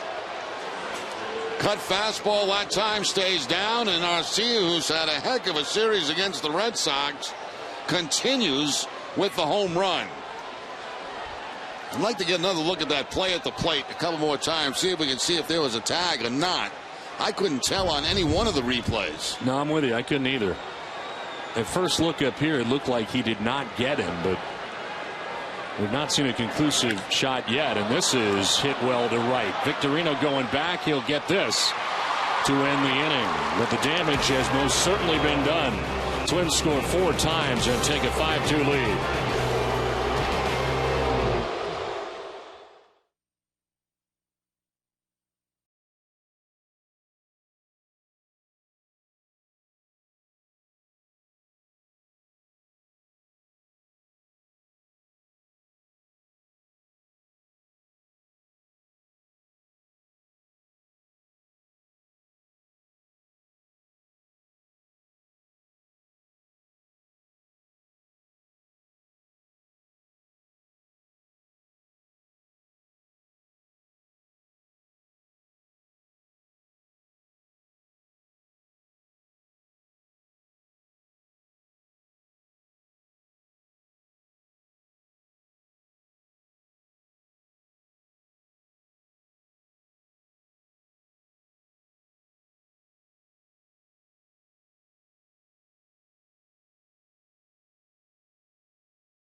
times. We've looked at it a few times and still inconclusive as to whether or not there was a tag. And I think there is one thing to think about. David Ross really did not argue much. And it's hard and very, very hard to tell. And all the replays that we had one that we could blow up.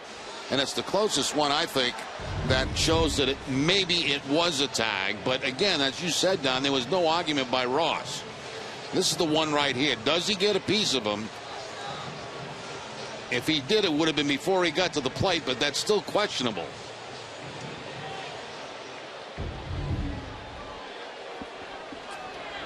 And I think if Ross had tagged him, he would have pounced right up and been immediately in an argument with the home plate umpire. John Farrell argued, but David Ross did not, as Mike Napoli leads it off. Red Sox now trailing by 3 runs in the game. Napoli is 0 for 2. He's grounded out to second, grounded out to third. As he takes strike 1. Rain starting to fall at Fenway Park.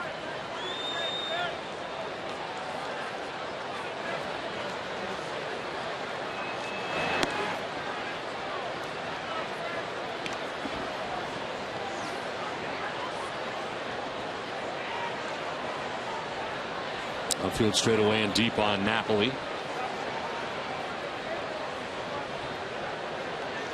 Correa's 2-1. High fly ball down the left field line that is going to make its way into the seats.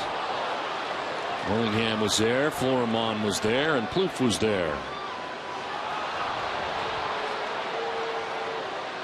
Beth Israel Deaconess Medical Center, the official hospital of the Boston Red Sox, never forgets it for your patient or your person. Beth Israel Deaconess, human first. Learn more at bidmc.org/human first.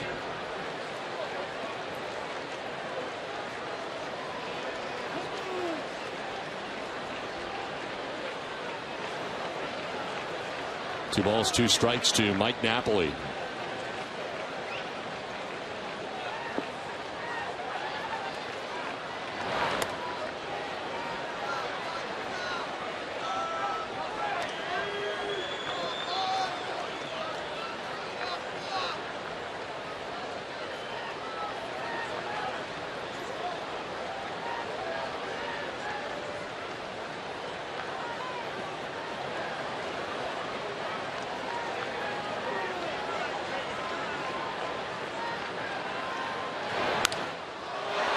Up, foul ground. Mauer coming back, but he went on the play.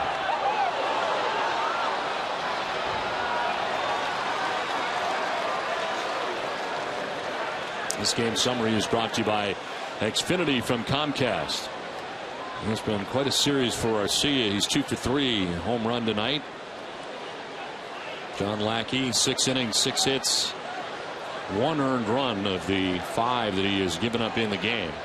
It was his miscue. Pedroia 2 for 3 with a couple of singles in the game. Twins on top 5-2. As the Red Sox bat here in the bottom of the 6th inning. Napoli will ground one down the third baseline. A fair ball. Headed to the left field corner. Willingham will go dig it out as Napoli has got himself another extra base hit. It's a double to begin the bottom of the 6th inning. After a couple of pop-ups in foul territory that could not be handled, making it into the seats, he goes right down the third base line, just in fair territory. By the dive of Trevor Plouffe, when he can't make contact, it rolls all the way to the wall. And Napoli standing at second base for the leadoff double. Major League leading 16th double of the season. And at second base to get the 6th inning started, Daniel Nava has fly to center and single. Has also scored a run.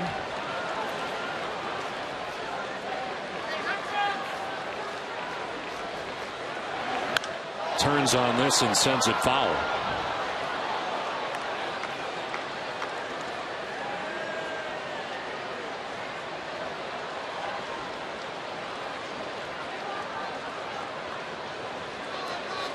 Stirring going on in the Twins pen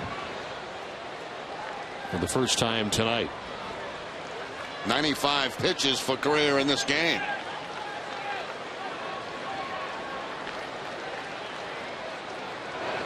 Nava to right field, and this is going to get in. Napoli waited. He's going to come around and score now. And the Red Sox get their third run of the night. He wanted to make sure that got in, and then he takes off plateward and gets in. Red Sox trail by 2 runs now. It's 5-3 Minnesota. Yeah, late break at second base by Napoli, but Butterfield still waves him home as the ball was far enough down that right field line where RC was going to have a very difficult time throwing him out. Now they're going to kill some time as the pitching coach comes out, and this action continues down in the bullpen.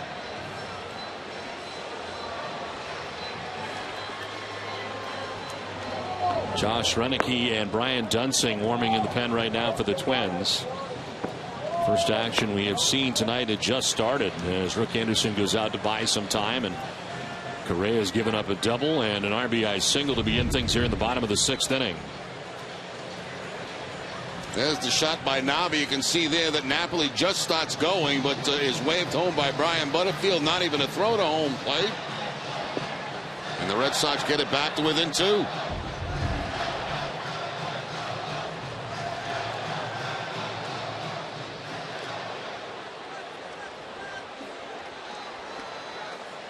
And picking up in intensity right now as Will Middlebrook stands in. A double in the 2nd inning, grounded out to short in the 4th inning.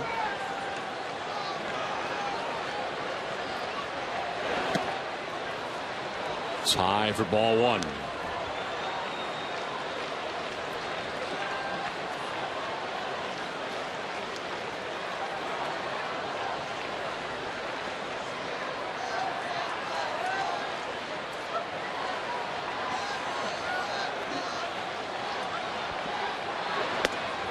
That's a strike, 1-1.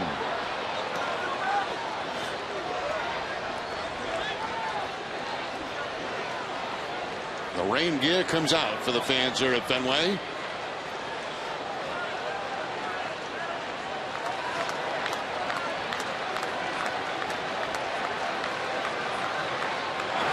Middlebrooks grounds one towards shortstop. Florimone will go to second, and they get the lead runner. Able to get Nava. Nice play by Dozier. Almost got handcuffed by that throw, but they do get Nava.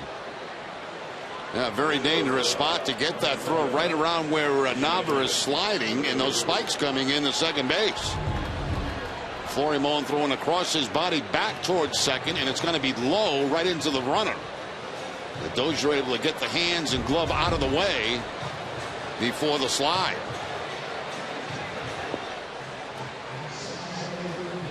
Here comes Ron Gardenhire to make the change as rain falling here at Fenway Park, and that'll be the night for Kevin Correa. Brian Dunsing coming into the game with the Twins on top 5-3.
Resorts to provide selection, expertise, and solutions. For more info about this proud sponsor of the Boston Red Sox, visit fwweb.com.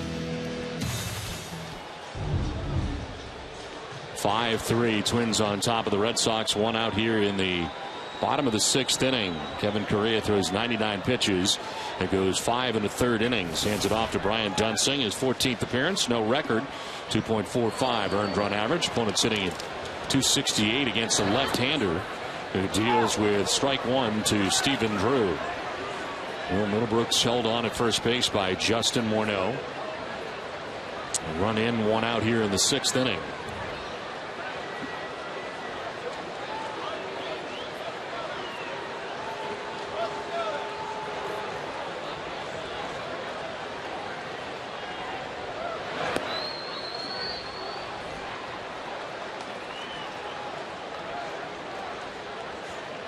Two for four in his career with a home run against Brian Dunsing.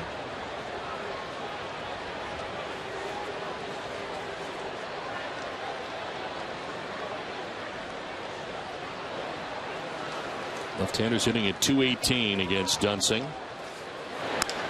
Drew to left field. Josh Willingham is back to make the catch on the dirt of the track for the second out of the inning. Liner out there to the warning track for out number 2. That ball hit very well that time by Drew to the opposite field on the line, but Willingham was playing fairly deep out there in left field, able to track it down. Ball slicing away from him. He turns in the right direction and has it lined up.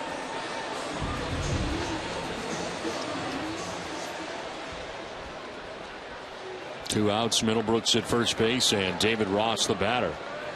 Ross 0 for 2 as he fouled out to Joe Mauer, the catcher, in the 3rd inning. He struck out swinging in the 4th inning.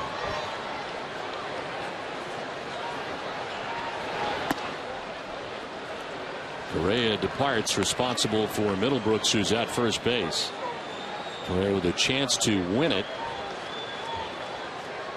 Cannot lose it. 5 1/3, 9 hits. 3 runs so far, no walks and 1 strikeout. Again, he's responsible for Middlebrooks at first base. 2-0.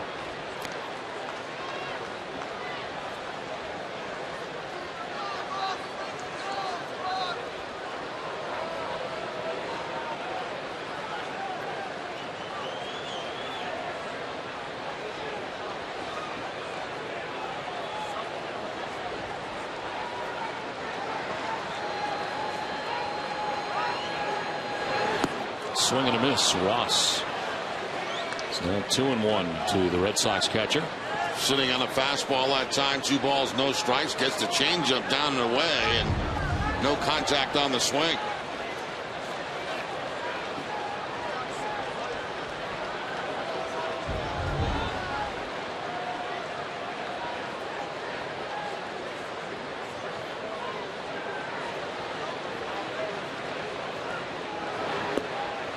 Here's strike 2.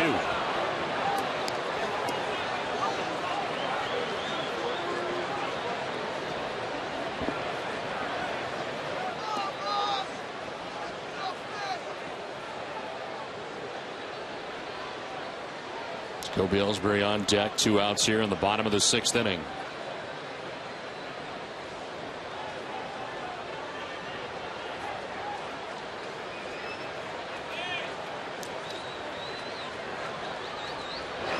Ross strikes out to conclude the 6th inning. Red Sox get a run but trail 5-3.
Red Sox as they come to bat in the top half of the 7th inning. Pedro Florimon to lead it off.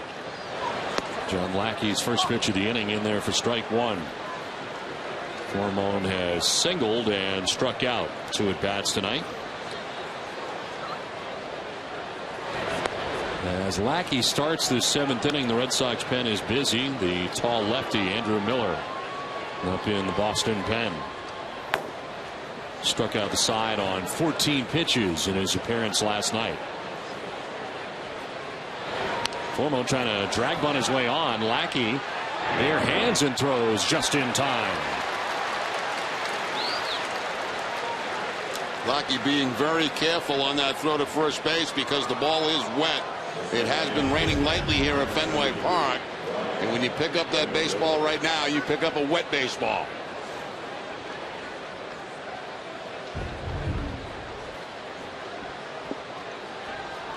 One out here in the 7th for Brian Dozier. 0 for 3 from the top spot of the Twins order. He has struck out twice and grounded out.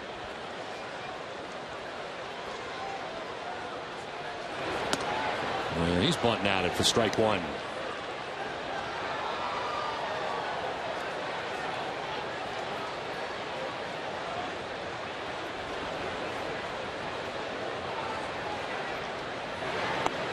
On the outside corner for strike two.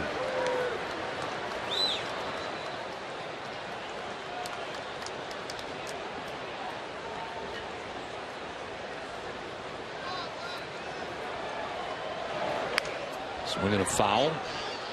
And it hangs at 0-2 to Dozier.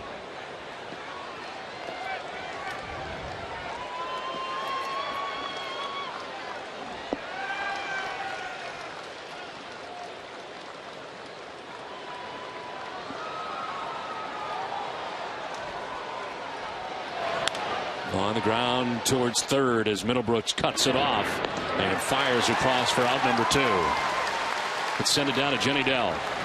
Well, Don, Jose De La Torre really made a name for himself in the World Baseball Classic. It said it gave him a chance to really open his eyes and face some batters that he obviously normally would not do. And he said it gave him really some confidence coming into the game. He said he's excited to be here, happy he got the opportunity, and ready to help out whenever he's needed. Now selected today by the Red Sox from the Paw Sox to the active roster. As the Red Sox, if you have not heard, placed Joel Hammerhand, transferred him to the 60-day DL to make room on the 25-man roster, and that was a bit of a surprise. Knew Hammerhand had the forearm problem, but he is headed to Dr. James Andrews to get it checked out. It sounds like surgery is a real possibility. It sure sounded like that today, didn't it, Don? Yes. You know, when John Farrell was talking about it, going for a second opinion, Dr. Andrews. Pitch number 100 fouled off. The Red Sox also optioning Alan Webster, the 23-year-old who started here last night. Sent back to Pawtucket after making his second career major league start.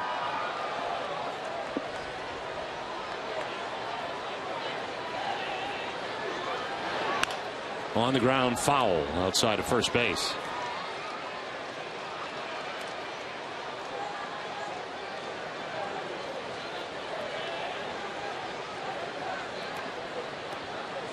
So now you're in a situation where you had sort of the 7th, 8th inning guys or at least the 6th, 7th guys in Tozawa and Uehara working in the middle of the game. You'll have them working at the end of the game now with Bailey and Hammerhand out.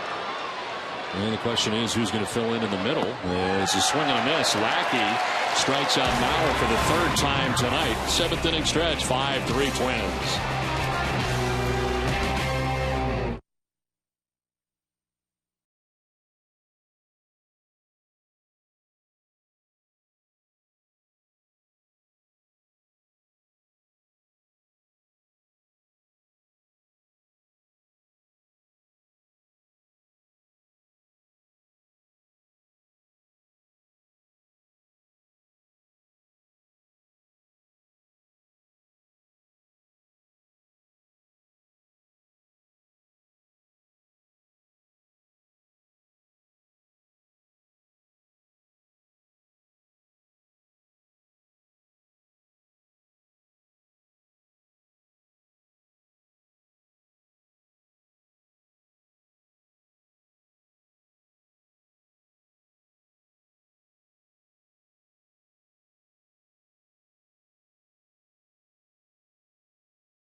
As Bruins look to wrap up and take care of business tomorrow night after taking 2 games at the Air Canada Center. Don't forget, we will be on NESN Plus tomorrow night, game 1 of a 3-game series between the Red Sox and the Blue Jays. As we head to the last half of the 7th inning, it is 5-3. The Twins on top of the Red Sox, and it is Jacoby Ellsbury to lead it off here in the bottom of the 7th inning. Ryan Dunsing back on the mound here for the Twins. He finished out the 6th and starts the 7th inning.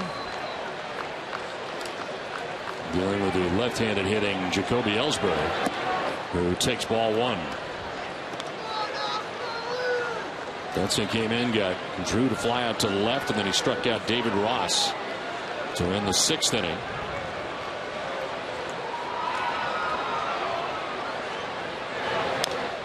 Ellsbury fouls this off himself.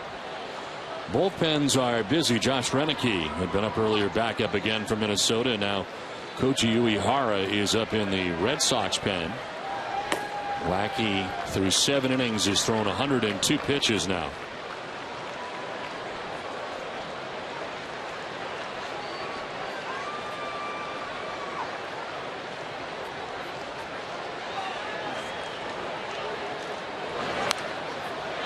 Fouled off to the left, out of play. It's amazing how one play can turn a game right around. Lackey could have gotten out of that inning with a double play without giving up a run. Yeah, you're exactly right. The walk before that put a man at first base, but then the ground ball right back to Lackey, and not that difficult to play, but he threw it out into center field, and that ended up being a big inning for the Twins. Twins go on to score 4 times in the inning as Ellsbury strikes out here to begin the bottom of the 7th inning. It's time for a Toyota game break. Here's Tom Caron.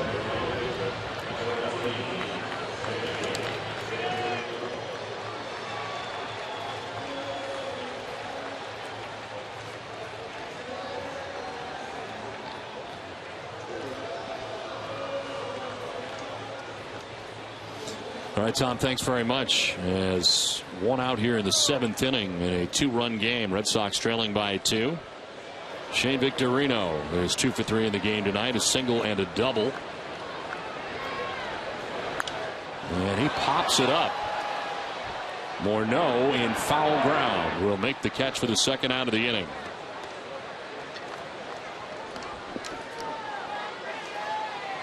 Every Friday home game this season, NESN has your ticket for an extra 30 minutes of Red Sox pregame coverage live from Yawkey Way. It's Friday Night Fenway, presented by Budweiser, starting at 5:30 tomorrow night, right here on NESN. 2 outs in the 7th inning, and Dustin Pedroia also a 2-hit night.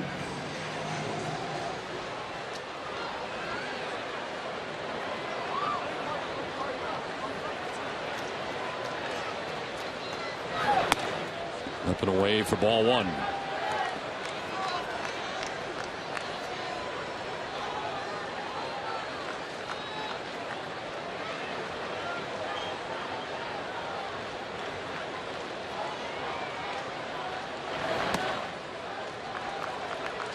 Dunsing falling behind 2-0. He's retired the first 4 Red Sox batters that he has faced in the game, 2 by way of the K.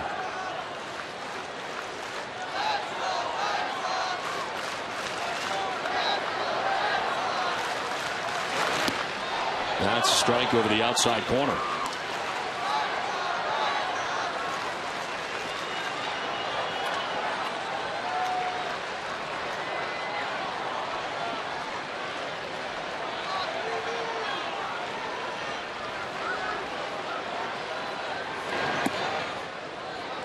Staying away from Pedroia and falling behind 3-1.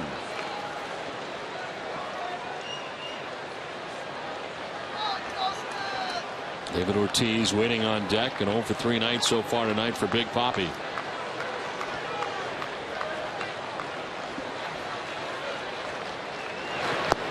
Ball 4, and Pedroia is aboard with 2 down in the inning. That is the first walk given up by Twins pitching in the game. Well, for every Red Sox game that goes into extra innings or one where the Sox get a save, CVS Pharmacy will make a donation to Boston Children's Hospital. CVS is aiming for a goal of $25,000 in donations this season. Well, David coming to bat here, 0 for 3 in the game. He is flied out to center and grounded out twice.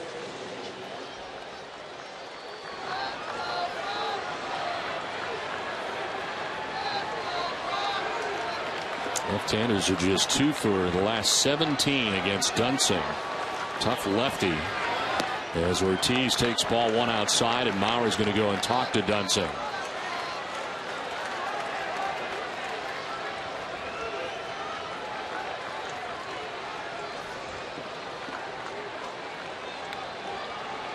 Join Nesson and AT&T in support of the One Fund Boston to benefit victims of the marathon bombing. Text Boston to 80108 to donate $10 now, or visit onefundboston.org. Message and data rates may apply. For full terms, go to mgive.org/T.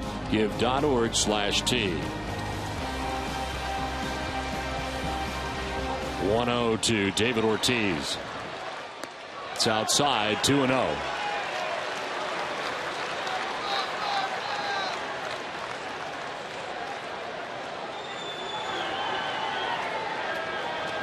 No success in the past against Dunsing.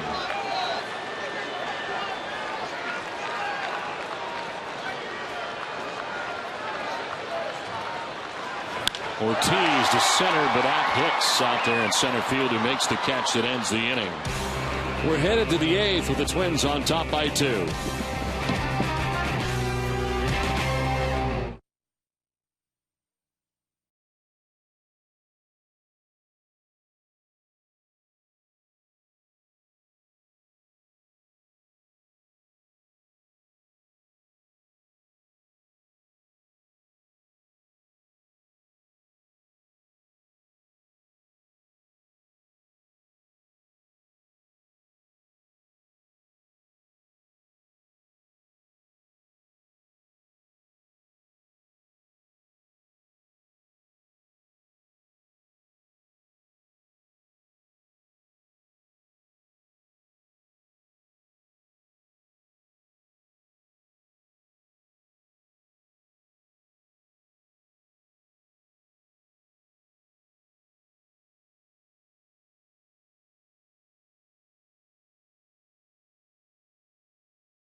Carrick Brewers and Green Mountain K-Cups delivered right to your office. Who do you call for the flavors you want and prices you'll savor? Who but W.B. Mason? Well, back at Fenway as we head for inning number 8. 5-3 Twins on top. This call to the bullpen is brought to you on Nesson by New England Ford dealers. Koji Uehara in to pitch the 8th. His 16th appearance of the year. No record, but a 2.63 earned run average. 17 strikeouts, so just 2 walks on the year. And opponents hitting at .216 against Uehara. Josh Willingham leading it off for Minnesota, 0 for 3 in the game. As he takes strike 1.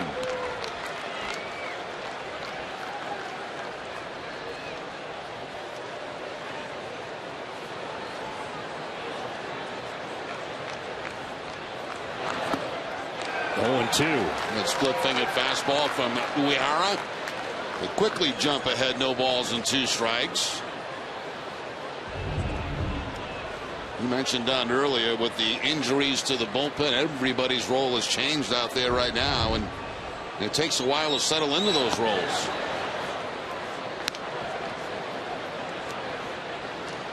Twins have action of their own in the pen.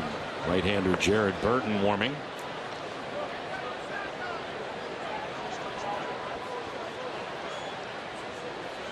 One-two pitch to Willingham. He strikes out. Uehara strikes out Willingham for the first out of the 8th. There's a split-fingered fastball again by Uehara down at the bottom of the strike zone for the swing and miss. Amica Insurance is the proud sponsor of the Amica Pitch Zone.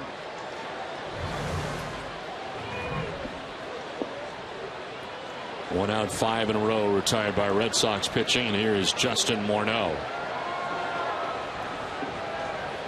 He's been on base twice tonight, a walk and a single. Red Sox in the shift on the right side as Morneau takes strike 1.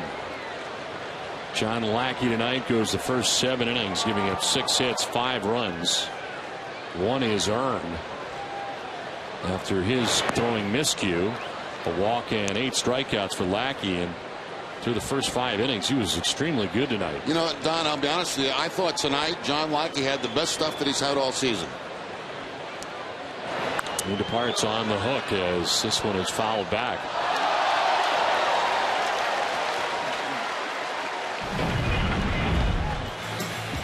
John Lackey able to throw his fastball by people tonight. Had a good cut fastball working for him. A curveball caused the mistake. The throw in his center field, which really hurt him, and then the home run. But I thought stuff-wise, tonight was maybe the best that we've seen John Lackey so far this season. Longest start of the year for Lackey. Game turned on a dime after that throwing error. 2-2 pitches outside, and it's a full count now. Uehara upset with himself after that last delivery. Full count.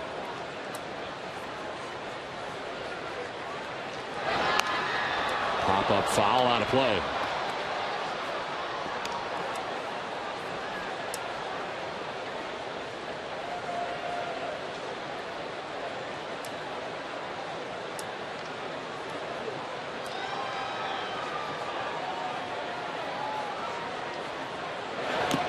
Swinging a foul tip for strike 3. Back-to-back Ks for Uehara. 2 down. Send it down to Jenny Dell. Well, Don, with interleague play coming up, we asked the question to fans if they are for or against a designated hitter, and here are some of the best answers brought to you by AT&T. Jamie said, how can Red Sox fan not be for the DH? 2 words, Big Papi. I want to see the best pitching against the best hitting, so I am in favor for the DH. And on the other side, I like the DH in the AL and no DH in the NL. It separates the 2 leagues and makes them fun for different reasons. I know you guys talked about it a little before, but for or against the DH, what do you have? I'm for it. Yeah, I'm for it too. I'm for it too. I kind of look at it as like a quarterback in football. You know, I think you try to protect your pitches as much as possible. It's so valuable. Why send him to the plate? And what's the excitement? Bunt? And I don't know. I like the DH. I've always, of course, I grew up with it in the American League. So right. We're used to it. I bet you. Everybody you ask in the National League, they prefer their way. And they love their style of baseball. Swing and a miss. Uehara strikes out the side in order. Keeps it a 2-run deficit for the Sox.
domingo, Día de las Madres, a Fenway.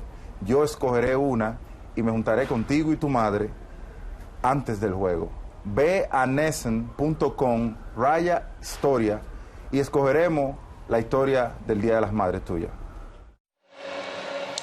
So now we have heard it both in English and in Spanish. And again, if you have tickets to Sunday's game and have a good story about you and your mother on Mother's Day, then pass it along to Nesson.com.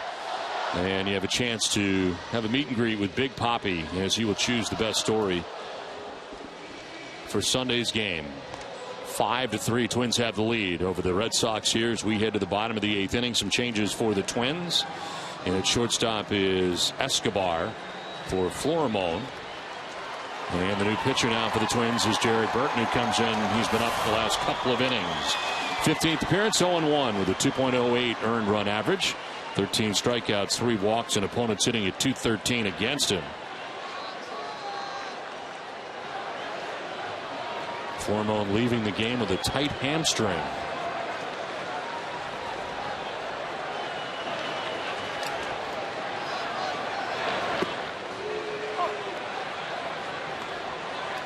Mike Napoli leads it off. Double in the 6th inning. His last time up, a 1-for-3 night.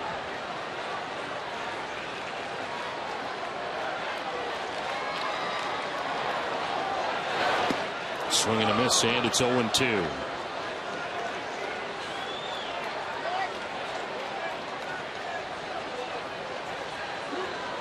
Five runs on 6 hits, no errors for the Twins. 3 runs, 9 hits, and an error for the Red Sox. 0-2.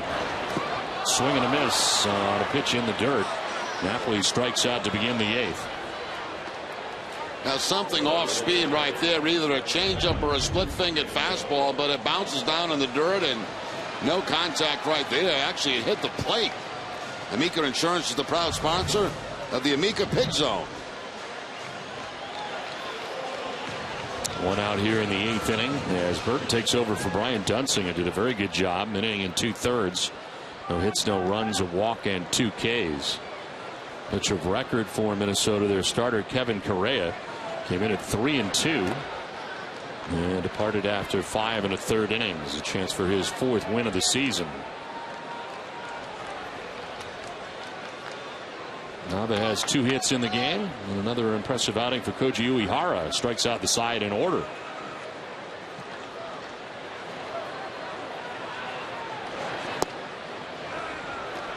(2-0). Craig Breslow, the veteran left-hander, up in the Boston pen.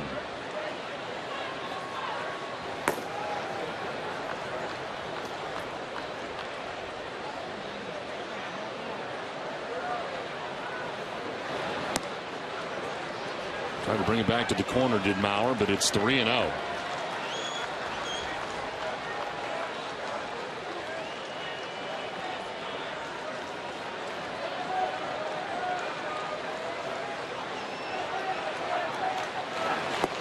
Nava taken all the way, and he's aboard with a 1-out walk. 3rd time he's been on tonight. Got 2 singles and a walk for Nava, a single in the 4th, a single to drive in a run in the 6th, and now a walk here in the 8th inning. I'll remind you to get set for every Red Sox game on Nesson with Red Sox Game Day Live, presented by DCU. Nesson's pregame coverage of the Sox begins an hour before every game. DCU, Digital Federal Credit Union, backing the DCU way. 1 out, 1 on. Will Middlebrooks, 1-for-3 night. He doubled in the 2nd inning as he takes strike 1.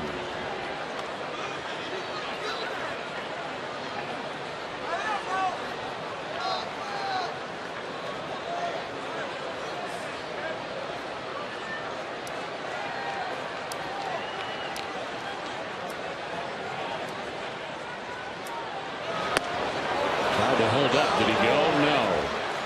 Corey Blazer, the first base umpire.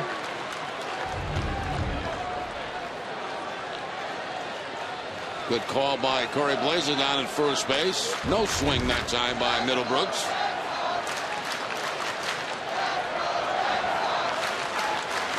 Go to first, and back to the bag is Nava.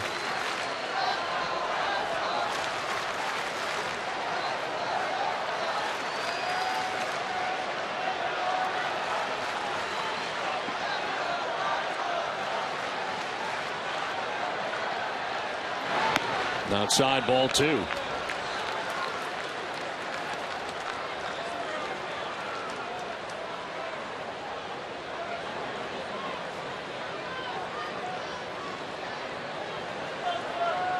Outfield deep and straight away. Nava with his lead at first. Middlebrooks fouls it off the end of the bat. It evens at 2-2.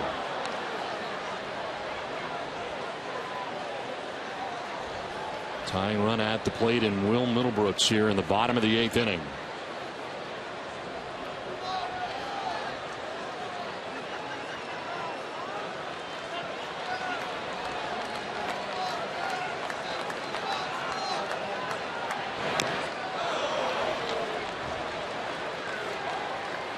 Hess Express are proud sponsors of the Red Sox and the Red Sox on Nesson.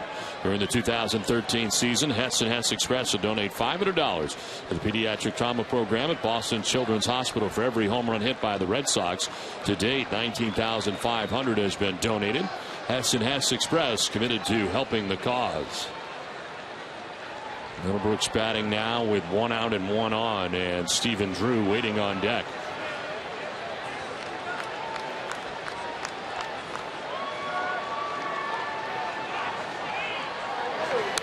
Middlebrooks fouls off another.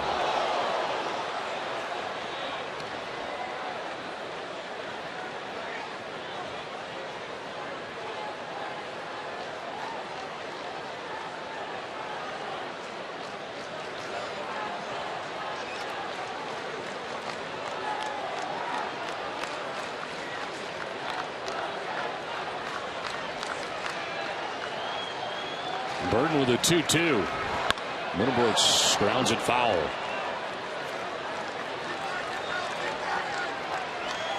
Eighth pitch of the at bat coming up here for Will Middlebrooks as Maurer goes to the mound.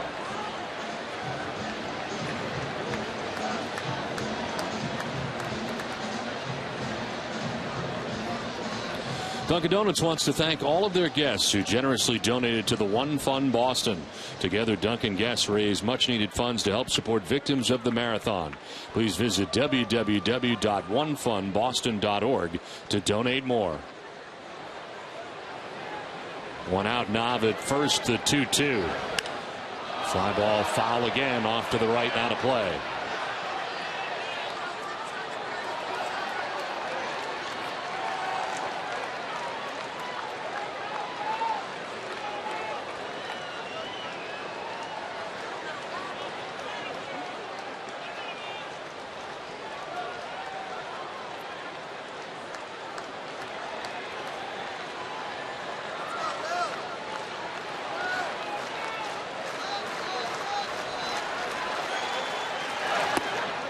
In tight for ball 3.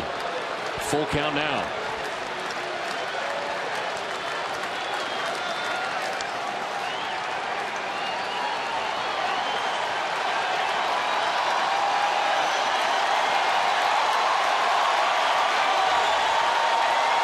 Tenth pitch of the at bat. Middlebrooks grounds to short. Escobar with a bobble, and everybody's going to be safe. Had a chance to turn a double play to get out of the inning. Now the Red Sox have a chance to take advantage of the miscue for the Twins. Yeah, just trying to be too quick was Escobar. Didn't look like he looked the ball right into his glove. So the Red Sox catching a huge break. You could see his head turn towards second base before he had that ball secured in his glove.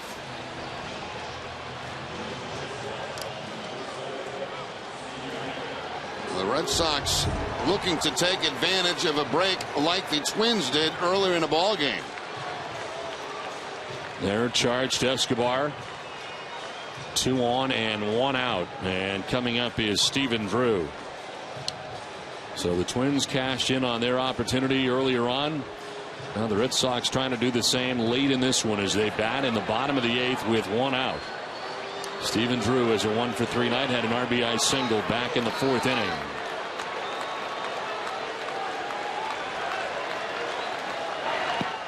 This one glances off Maurer, but no advance for Nava. Now, if you're not sure, you don't go. And sometimes you just cannot tell from second base how far that ball gets away from the catcher. You got the hitter blocking you a bit. You got the pitcher blocking you some, and you just can't tell. If you're not sure, you stay home because you're already in scoring position. That error, incidentally, is the first in 12 games for the Minnesota Twins. You see how costly it is.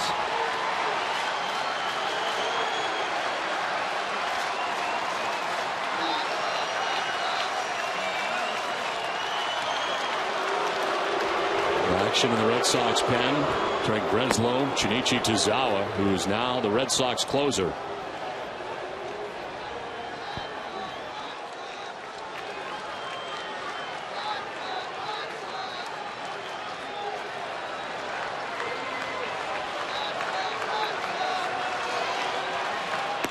Outside, 1-1. Burn with a strikeout, gives up a walk to Nava with 1 out.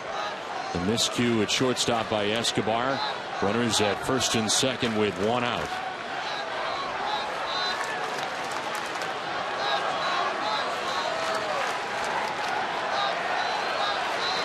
Drew lines one down the right field line, foul.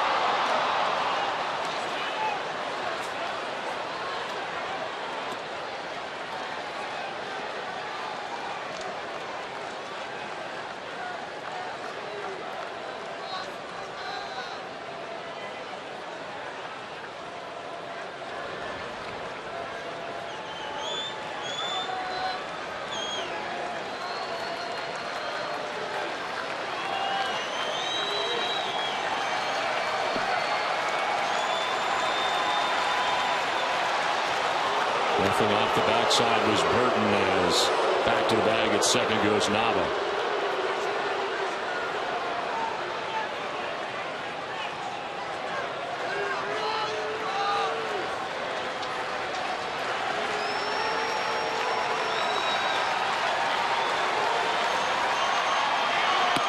Drew strikes out and grabs the inside corner. That's out number 2 of the 8th, and the second strikeout for Jared Burton. That's a good tough pitch right there by Burton. Comes back inside with that fastball. Had Drew moving back off the plate and picks up the inside corner. Pitch number 4.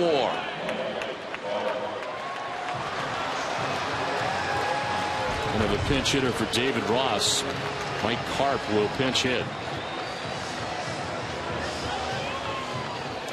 382 for the Red Sox, 2 homers and 8 runs batted in. He bats for David Ross, who had fouled out and struck out twice.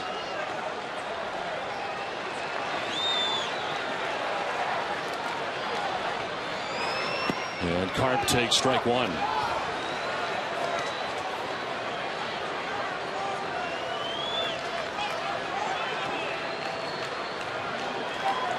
Karp 0 for his last 8.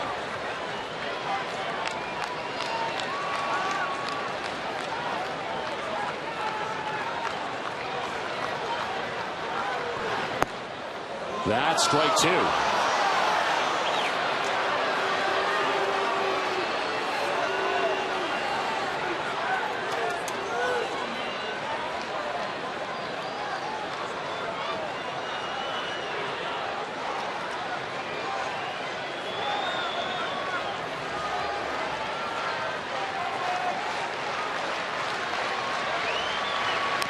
Karp gets a piece to stay alive.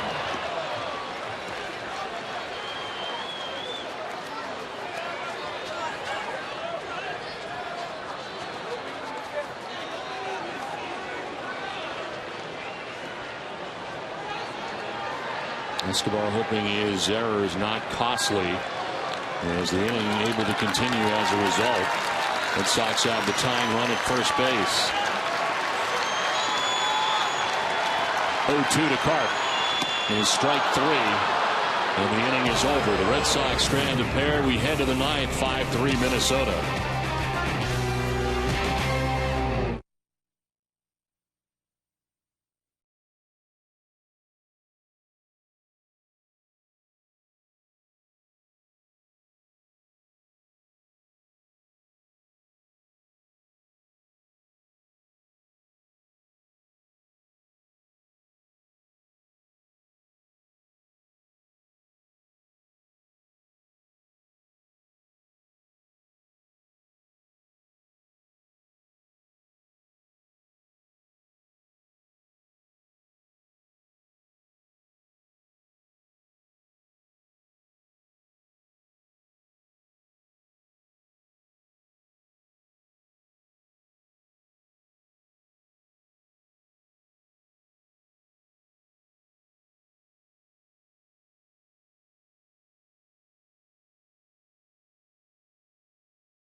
Subaru dealers and by Sullivan Tire and Auto Centers. I'm unfortunate tonight. We had light rain in the middle of the game, but it has subsided, and right now precipitation free at Fenway Park. But the Twins have a 5-3 lead as we head to the top of the 9th inning. Defensive changes for the Red Sox. Jared Saltalamacchia into the game as Mike Carr pinch hit for David Ross, and the new pitcher, part of our Coors Light refrigerator, in from the bullpen is Craig Breslow. His third appearance without a record, a 9.00 earned run average. Walk and a strikeout. Opponents hitting at 500 so far against Breslow. Just his third appearance of the season. Sox fans, his new reliever in town, and he's throwing silver bullets. It'll be Ryan Doumit coming up. Oswaldo Arcia and Aaron Hicks scheduled to bat for Minnesota. Now, when you look at this game, Don, I mean, it was the Twins that really took advantage of a break back in the 6th inning, and the Red Sox could not take advantage of a break in the 8th inning when they had that error by the shortstop Escobar. John Locke throwing the ball into center field. Of course, that opened up the floodgates a little bit in that inning. And then there was the play at the plate, the throw by Victorino, no tag by David Ross, and then the home run by Arcia. So they took advantage of the mistakes. The Red Sox could not do so this past inning. The Twins have their closer up, Glenn Perkins, warming up.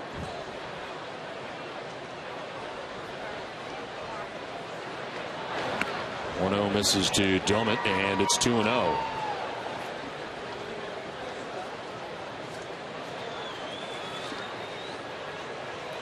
Craig Breslow allowed all 4 batters that he faced in his last outing to reach. Give up 2 runs, 1 earned. Dating back to last year, it snapped an 11-game scoreless streak for him, 10 innings pitched. He's now appeared in 3 out of 4 games since being activated from the DL on Monday. First began the season on the DL, left shoulder tendonitis. The 3-0 green light, ground ball to third base. Middlebrooks with a double pump, and his throw is not going to be in time. Middlebrooks backed up on it, almost played him, and then kind of double pumped on the throw, and reaching at first is Doumit. Yeah, throw just goes high at first base. You see Middlebrooks backing up, takes an extra crow hop step, and that throw just goes awry on him. Up off the bag comes Napoli, and safe at first base is Doumit. Error charge to Middlebrooks. 7 errors in the series for the Red Sox.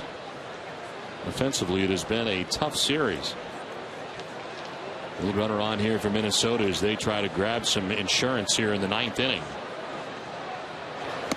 Oswaldo Arcia with a swing and a miss for strike 1.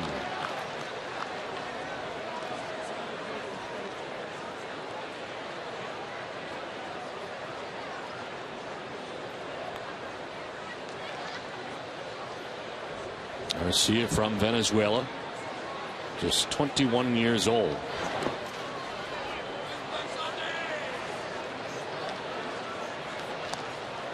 Actually, today is May 9th, yes? Today is May 9th. He's 22 today, Jerry. A birthday boy. Yes. So he is homered on his birthday. A 2-run shot back in the 6th inning. 1-1 pitch is inside. There is more action in the Red Sox pen. Clayton Mortensen is now up.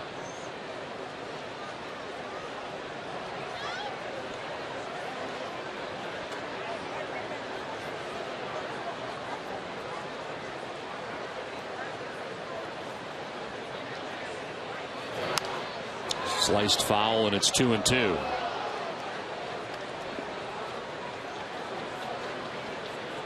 Seven innings for John Lackey tonight. 6 hits, 5 runs, 1 earned. He walked 1 and struck out 8. On the hook, he came in at 1-2.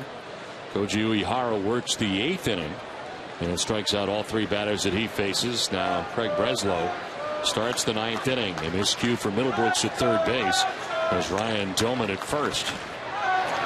Now ground ball towards Middlebrooks at third. He will go to first for the first out of the inning, as taking second is Ryan Doumit. They're not a sacrifice, but they do get the runner to second base with one down in the inning. One of the points of pride of the Red Sox Foundation is their Red Sox Scholars Program presented by Beth Israel Deaconess Medical Center. We thank such sponsors as H.B. Hood, and we congratulate these inspiring young people. Runner at second and one out.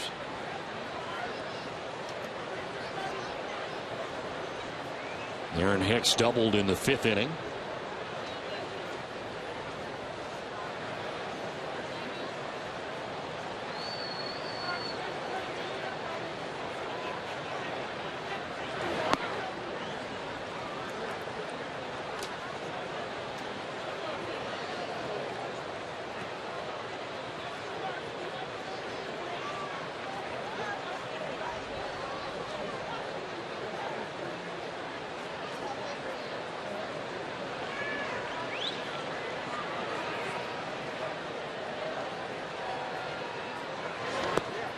On the inside corner, 1-1.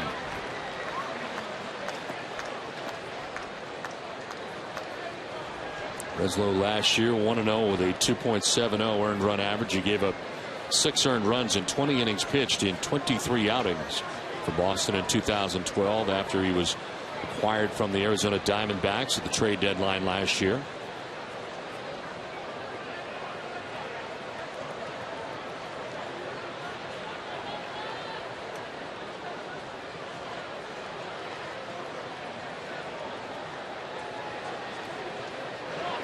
That'll bounce in for ball 2.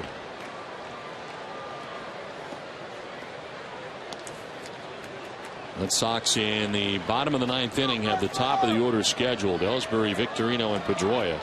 Anybody gets on, David Ortiz will have a chance, and Glenn Perkins ready in the pen, the closer for the Twins. Right now, Breslow trying to keep this a 2-run deficit for the Red Sox. We saw Perkins in the ballgame last night, and he was very tough.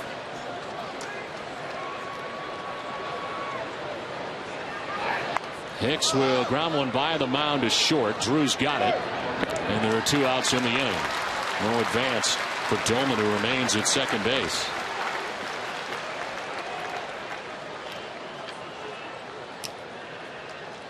Nessa Daily brings you everything you need to know about the day in Boston sports.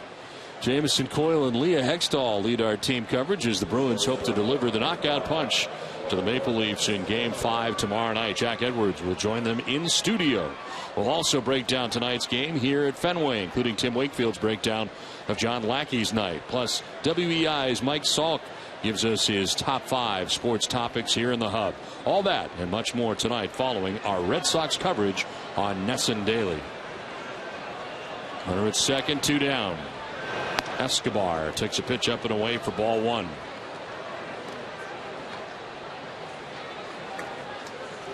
He took over for Pedro Florimon.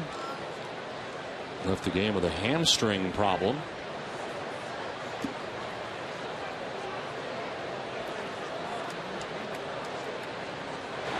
One-0 is squibbed back towards the mound. A lot of spin on it, but Breslow's got it, and that will end the inning. So they work around the error committed at third base by Middlebrooks. We head to the bottom of the 9th, trailing by 2.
Save 10 cents on every gallon of gas every day. No gimmicks, no catches, just savings.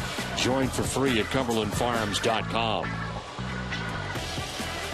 Well, last chance for the Red Sox here as we head to the bottom of the 9th inning. Changes for the Twins. Chris Parmelee comes in right field, takes over for Oswaldo Arcia. And the closer in for Minnesota, Glenn Perkins. 13th appearance, 7 out of 7 in save opportunities. Opponent sitting at just 195 against him as Jacoby Ellsbury takes strike one. 15 pitches in a scoreless inning last night for Glenn Perkins. Ellsbury tonight 0 for 4 in the game. And ground one foul and is down 0-2. And Perkins last night was throwing very hard in that game. 96, 97 with his fastball and that hard tight slider that he just threw to Ellsbury.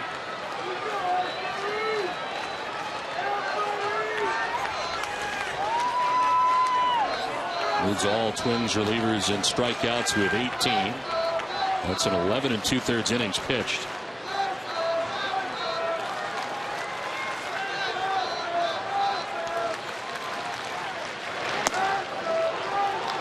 Didn't miss by a lot, and it's ball one.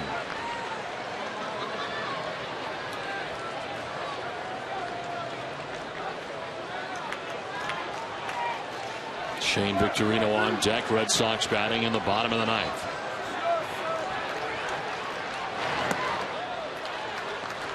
Two and two.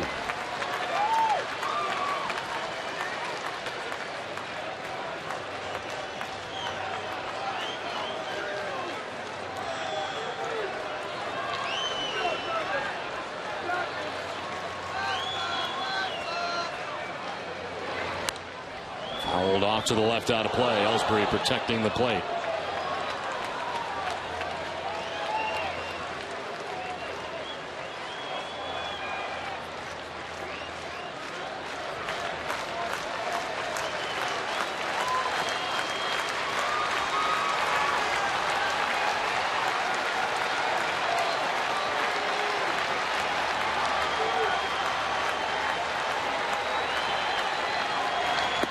Outside, ball 3. Ellsbury was down 0-2, but he has patiently worked it full here, 3-2.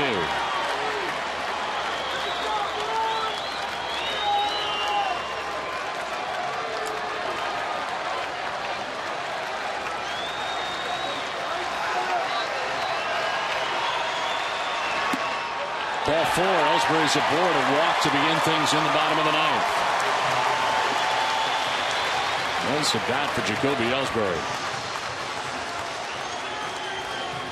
Tonight's Twisted but True Fact comes to you from our nation's capital as Washington's Jordan Zimmerman has now pitched 24 innings in his last 3 starts. Zimmerman has allowed just a single run.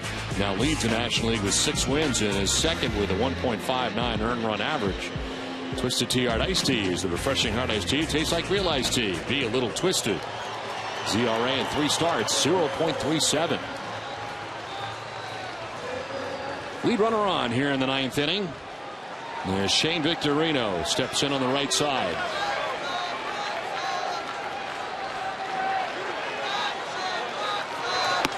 There's strike one from Perkins. There's that 95-mile-an-hour fastball.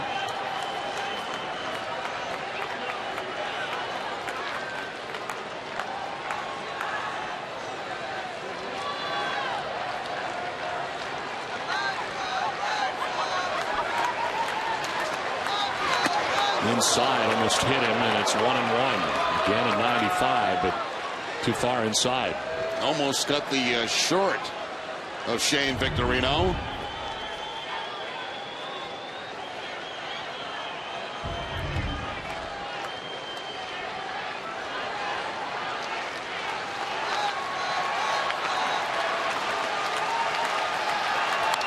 Fouled off, 1-2.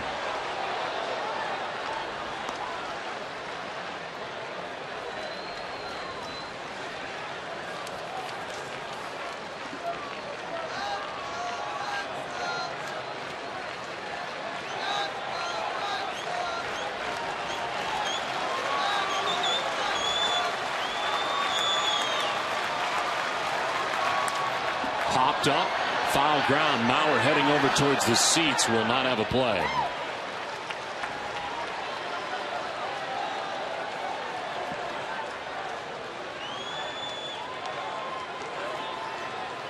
No home runs have been hit in this game by the Red Sox, keeping their current season total at 39, with Hess and Hess Express donating $500 to the pediatric trauma program at Boston Children's Hospital.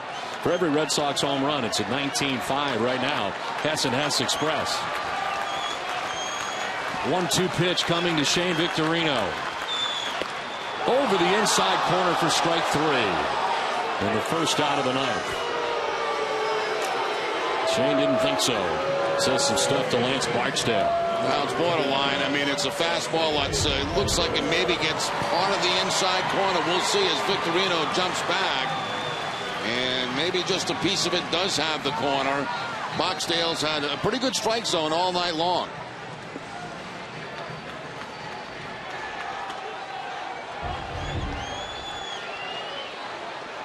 One out, one on for Dustin Pedroia. Pedroia pops it up, foul, out of play.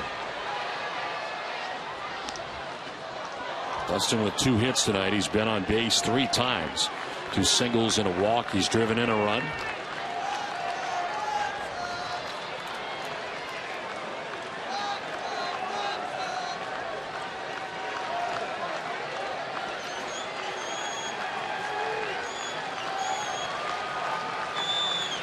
Swing and a miss, and it's 0-2. That 95-mile-an-hour fastball again.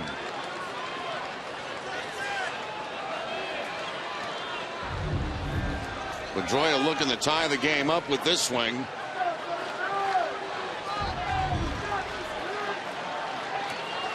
One for 7 in his career against Perkins.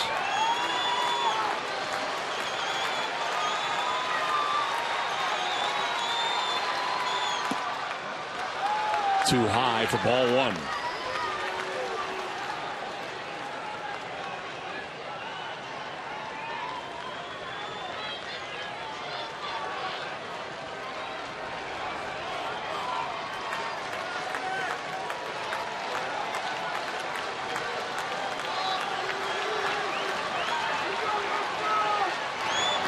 Down and in. They got away briefly from Maurer. Ellsbury remains at first. Ball rolling up that third base line, and Jacoby gets a good look at exactly where it is, and you can't take that chance down by 2 runs. Nice job by Maurer to knock that down.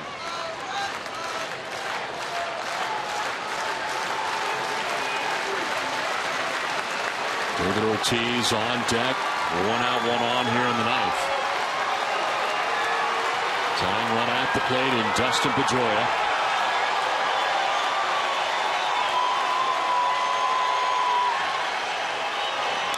Swinging a foul back.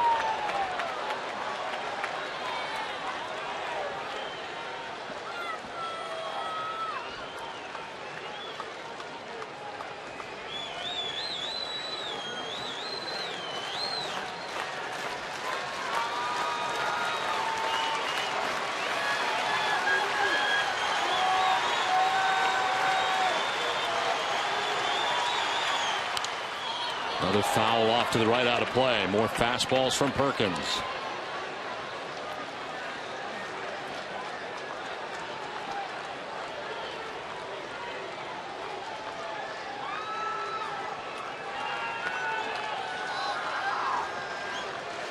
Seventh pitch of the at bat coming up for Dustin Pedroia with 1 out in the 9th.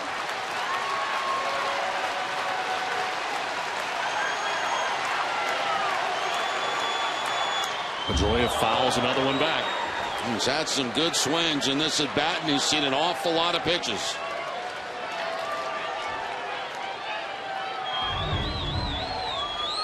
Fouling back the slider this time.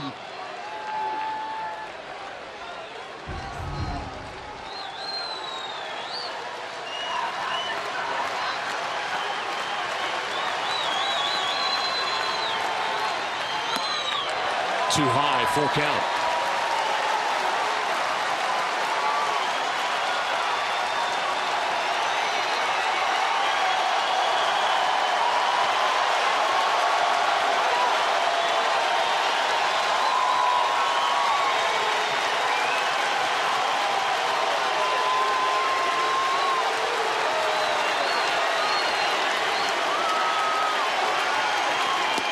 Pedroia strikes out looking and is not pleased about it at all.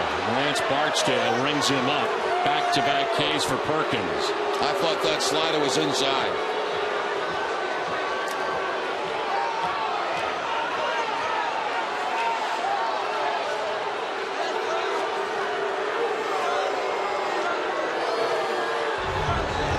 Let's take another look at the 9th pitch of this at-bat. Breaking ball.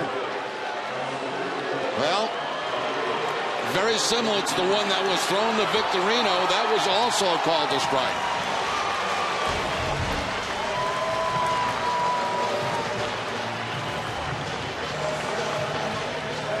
They're both unhappy. 2 outs in the 9th inning. David Ortiz with Ellsbury at first base. And Ortiz takes ball 1.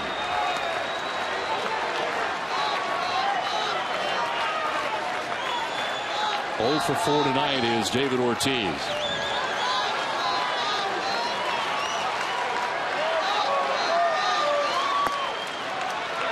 Same spot, and it's 2-0.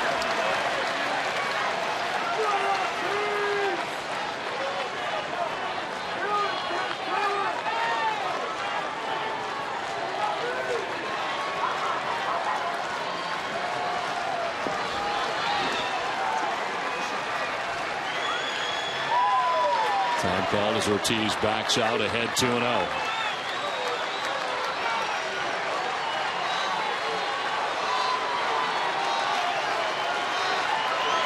David, it's a ground ball to first. Morneau tags the bag, and that is that. The Minnesota Twins come in and take 3 out of 4 from the Red Sox, as a frustrated group of Red Sox lose this one 5-3 as we send it to Tom Caron.